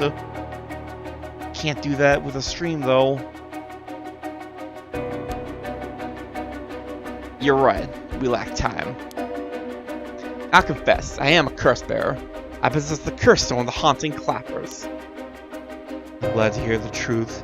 Finally, this conversation is worthwhile. It's a dangerous item you hold. Give it to me. My company will take the responsibility to dispose of it. I don't know, the soap business specializes in scrubbing curses clean. This is the prerogative of Miss Yamamori. Is that so? Assuming you've obtained the curse, you understand the power involves, no? Miss Yamamori possesses supernatural powers akin to those of a god. Huh? She also has a deep love for this land, having transformed it from the pile of dirt it once was to the home of our headquarters. She cannot stomach the fact that it's now the site of these curses run rampant. You're telling me the question of Hihaku is a real-life witch. The Queen of Hihaku is a real-life witch. She would appreciate being called that, mind you. There's a sorcerer by the name of Suigen Gamyoru who's gallantly working behind the scenes, exercising spirits and the like. Go on. That being so, there have already been instances of the dead coming back to life. Do you understand the urgency of this matter? The These are curses we're speaking of. Tools which are used by wicked beings to possess people.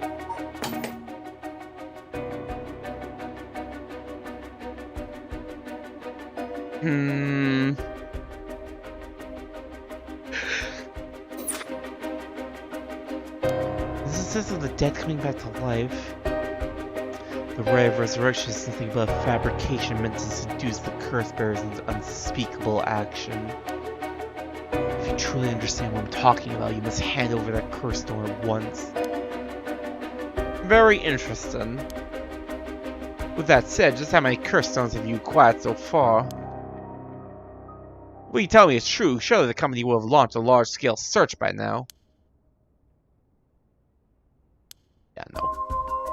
We have 6. Shove off, my guy. 6? Whoa, I can rest at ease then. And here I thought I was at risk of being cursed. Seems we are on the same page. If that is the case, you should hand over your curse stone immediately. I'm sorry to disappoint you, but it's not actually in my possession at the moment. Considering its importance, I've been keeping it in hiding. Really now? Then I'll accompany you while you retrieve it. I'm sorry, but I've got something important to attend to. I promise I'll return with it later. Very well. Then you won't refuse to provide your address and telephone number, I presume. How prudent of you.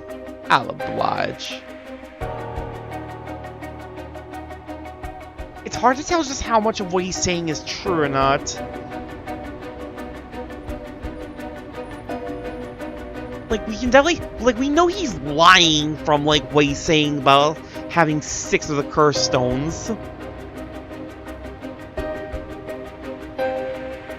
We know Tetsuo has 3 of them right now. Yako and Haruhi obviously are still holding on to theirs. Nijima, aka Ashimiya, is just probably still holding on to the one-sided reed. So, like, at absolute best, he's got 2, and somehow I very seriously doubt. I don't know, somehow I very seriously doubt he got his hands on even those. So, like, he's definitely lying about some things, so I am curious about, like, why Suigen got Yo? Is he really just using the same lie again? And that whole bit about the dead coming back to life. I really wonder about whether it's a lie or not.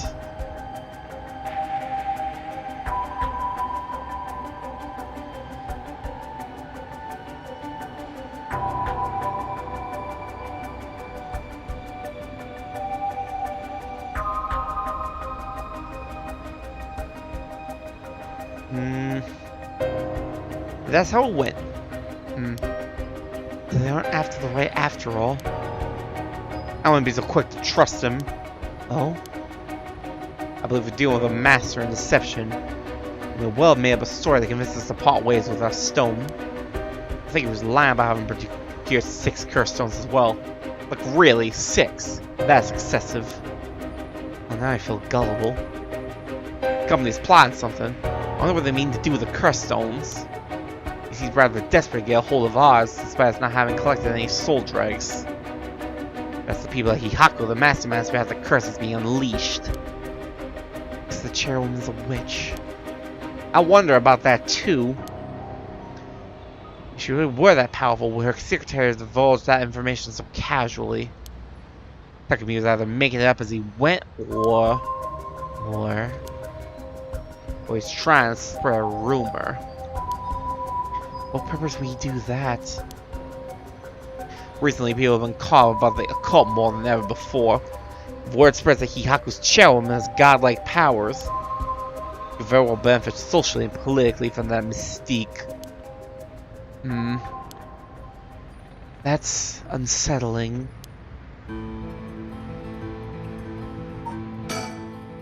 Interesting that the Queen of Hihaku, the witch, wherever she is trying to get her hands on the Ray of Resurrection. Looks like kind of dark fairy tale. Regardless of what is or isn't true, we must stay one step ahead. To avoid Hihaku for the time being, It'd be a pain if I had to deal with Takumi again.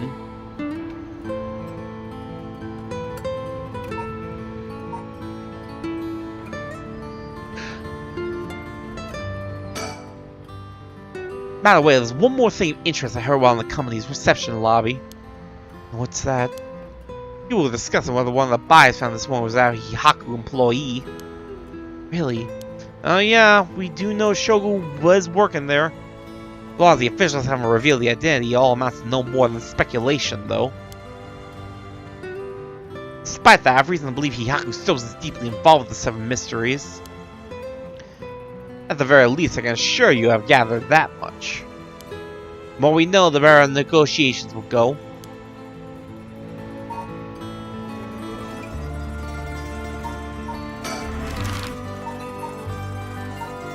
Alright, let's head to the park. I don't think there's anything else to see around here. Deutsche Park. We're here. This is Midoricho Park. Ayame Tono lives around here. It wasn't in our apartment when I dropped by this morning. I wonder if it's worth checking again. He's picking up Ayame's trails out of the question for now. Why would we even come here? What else were we gonna do? This place is connected with the story of the Taiko of Sugaru. Not only that, Katsushika Hokusa's home was also in this area. That might be why Ayame chose to live here. Huh, interesting. If Ayame is a curse bearer, that almost certainly means she's going to be the Taiko Sugaru wielder. But that's a big if. We can't be 100% certain. Small park bordering South Warikasui Street, displaying a mixture of cherry and evergreen trees. Though unremarkable in most aspects, the small playground always attracts a number of children come evening. Although traces remain in the modern day, it stands on what was once a site of the Sugaru estate. The legendary artist Katsushika Hokusa is also believed to have been born in the vicinity.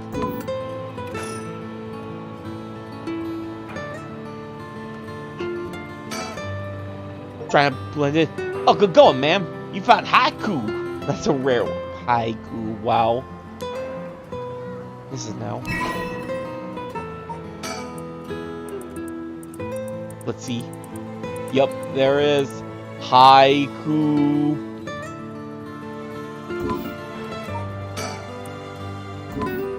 Wait.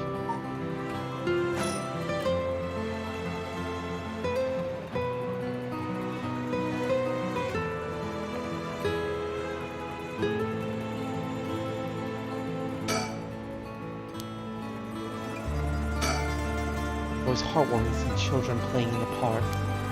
It seems to like kids. That's because they're on the same wavelength. What does that mean, they're on the same wavelength? Are you calling Richter Kai a child at heart? Wow. Wow. Won't get much done standing around here. Why not go and check out Ayame's apartment? You don't mean to speak with her, do you? No, I prefer to get an idea of what she's been up to. I'd like to see whether she's been home or not, just to potentially get a trace on her movements. Then, be my guess. Okay. Yeah, I think after I'm done with this segment, I'm going to call for the night. Okay, I shouldn't be long. Definitely getting a bit more tired than... a little bit earlier than usual. I'm back, ma'am. So, nothing? I'm afraid so. He still hasn't returned. Yeah, we kind of already more or less got informed that no one's really been hanging out by the Shiraishi residence, and you know what? It does match up with, like, we've been told that, like, we couldn't no one's been able to get a hold of, Tetsuo's kid, right? Yeah, no, I'm really starting to think.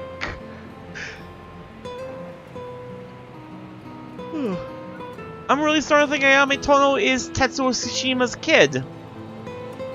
However, I know there's a few people who seem to be related to the police force keeping watch in the area. Yup, I think that could to me, honestly, that confirms it. I don't know if they got eyes on our apartment, but they do appear to be watching the building it's in. Interesting. That shop might have noticed them despite them being so covert. What can I say? It's part of the job. I've been through the song and dance before, ma'am. However, admit I had to refrain from knocking on her door or looking through her windows. I wasn't able to check her electric meter or mailbox either, unfortunately. We're planning to go that far? I mean, you gotta be thorough. We won't make much progress sticking around here. What a waste of time. We should move on quickly. Where else is there to go, though?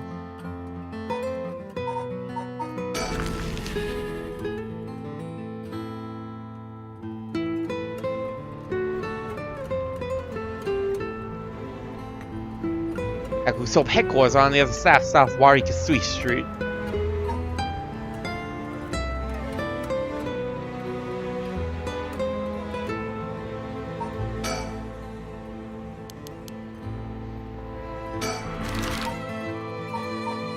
Try to have Michio's home again? Yeah, Sylvierchii household.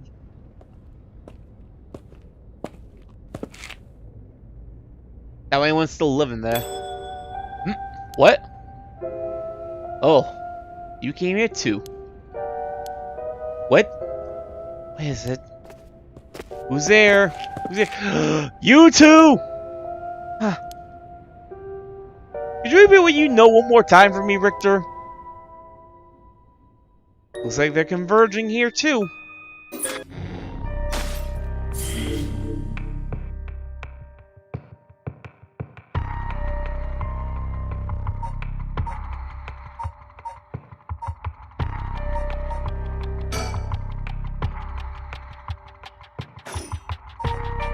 I want to continue, especially now that these three stories are all really starting to intersect. But I am getting tired. I do want to get to bed. I've been going to bed way too late recently. I'm gonna try to start kicking that habit a little bit. A little bit of a shorter stream. Even I don't think it's that much shorter than usual, but this was nice. I'm glad to get a little bit more of this in before a full week passed again. But yeah, I'm definitely going to call it for tonight.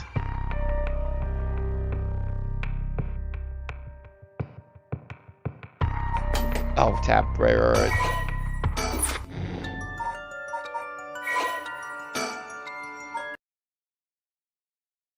Thank you everybody for watching more Paranormasight. Next time, looks like we got quite a few more. I mean, we've hit we've definitely gotten these points to converge. We've got our current target. We've got to find Fuichika Najima, who's let's face it, is the janitor. We all know it's the janitor at this point. Now it's just a matter of actually finding the guy. And there's still the lingering question of the mastermind behind the Feast of Shadows who started this whole thing, and of course, now there's also the question.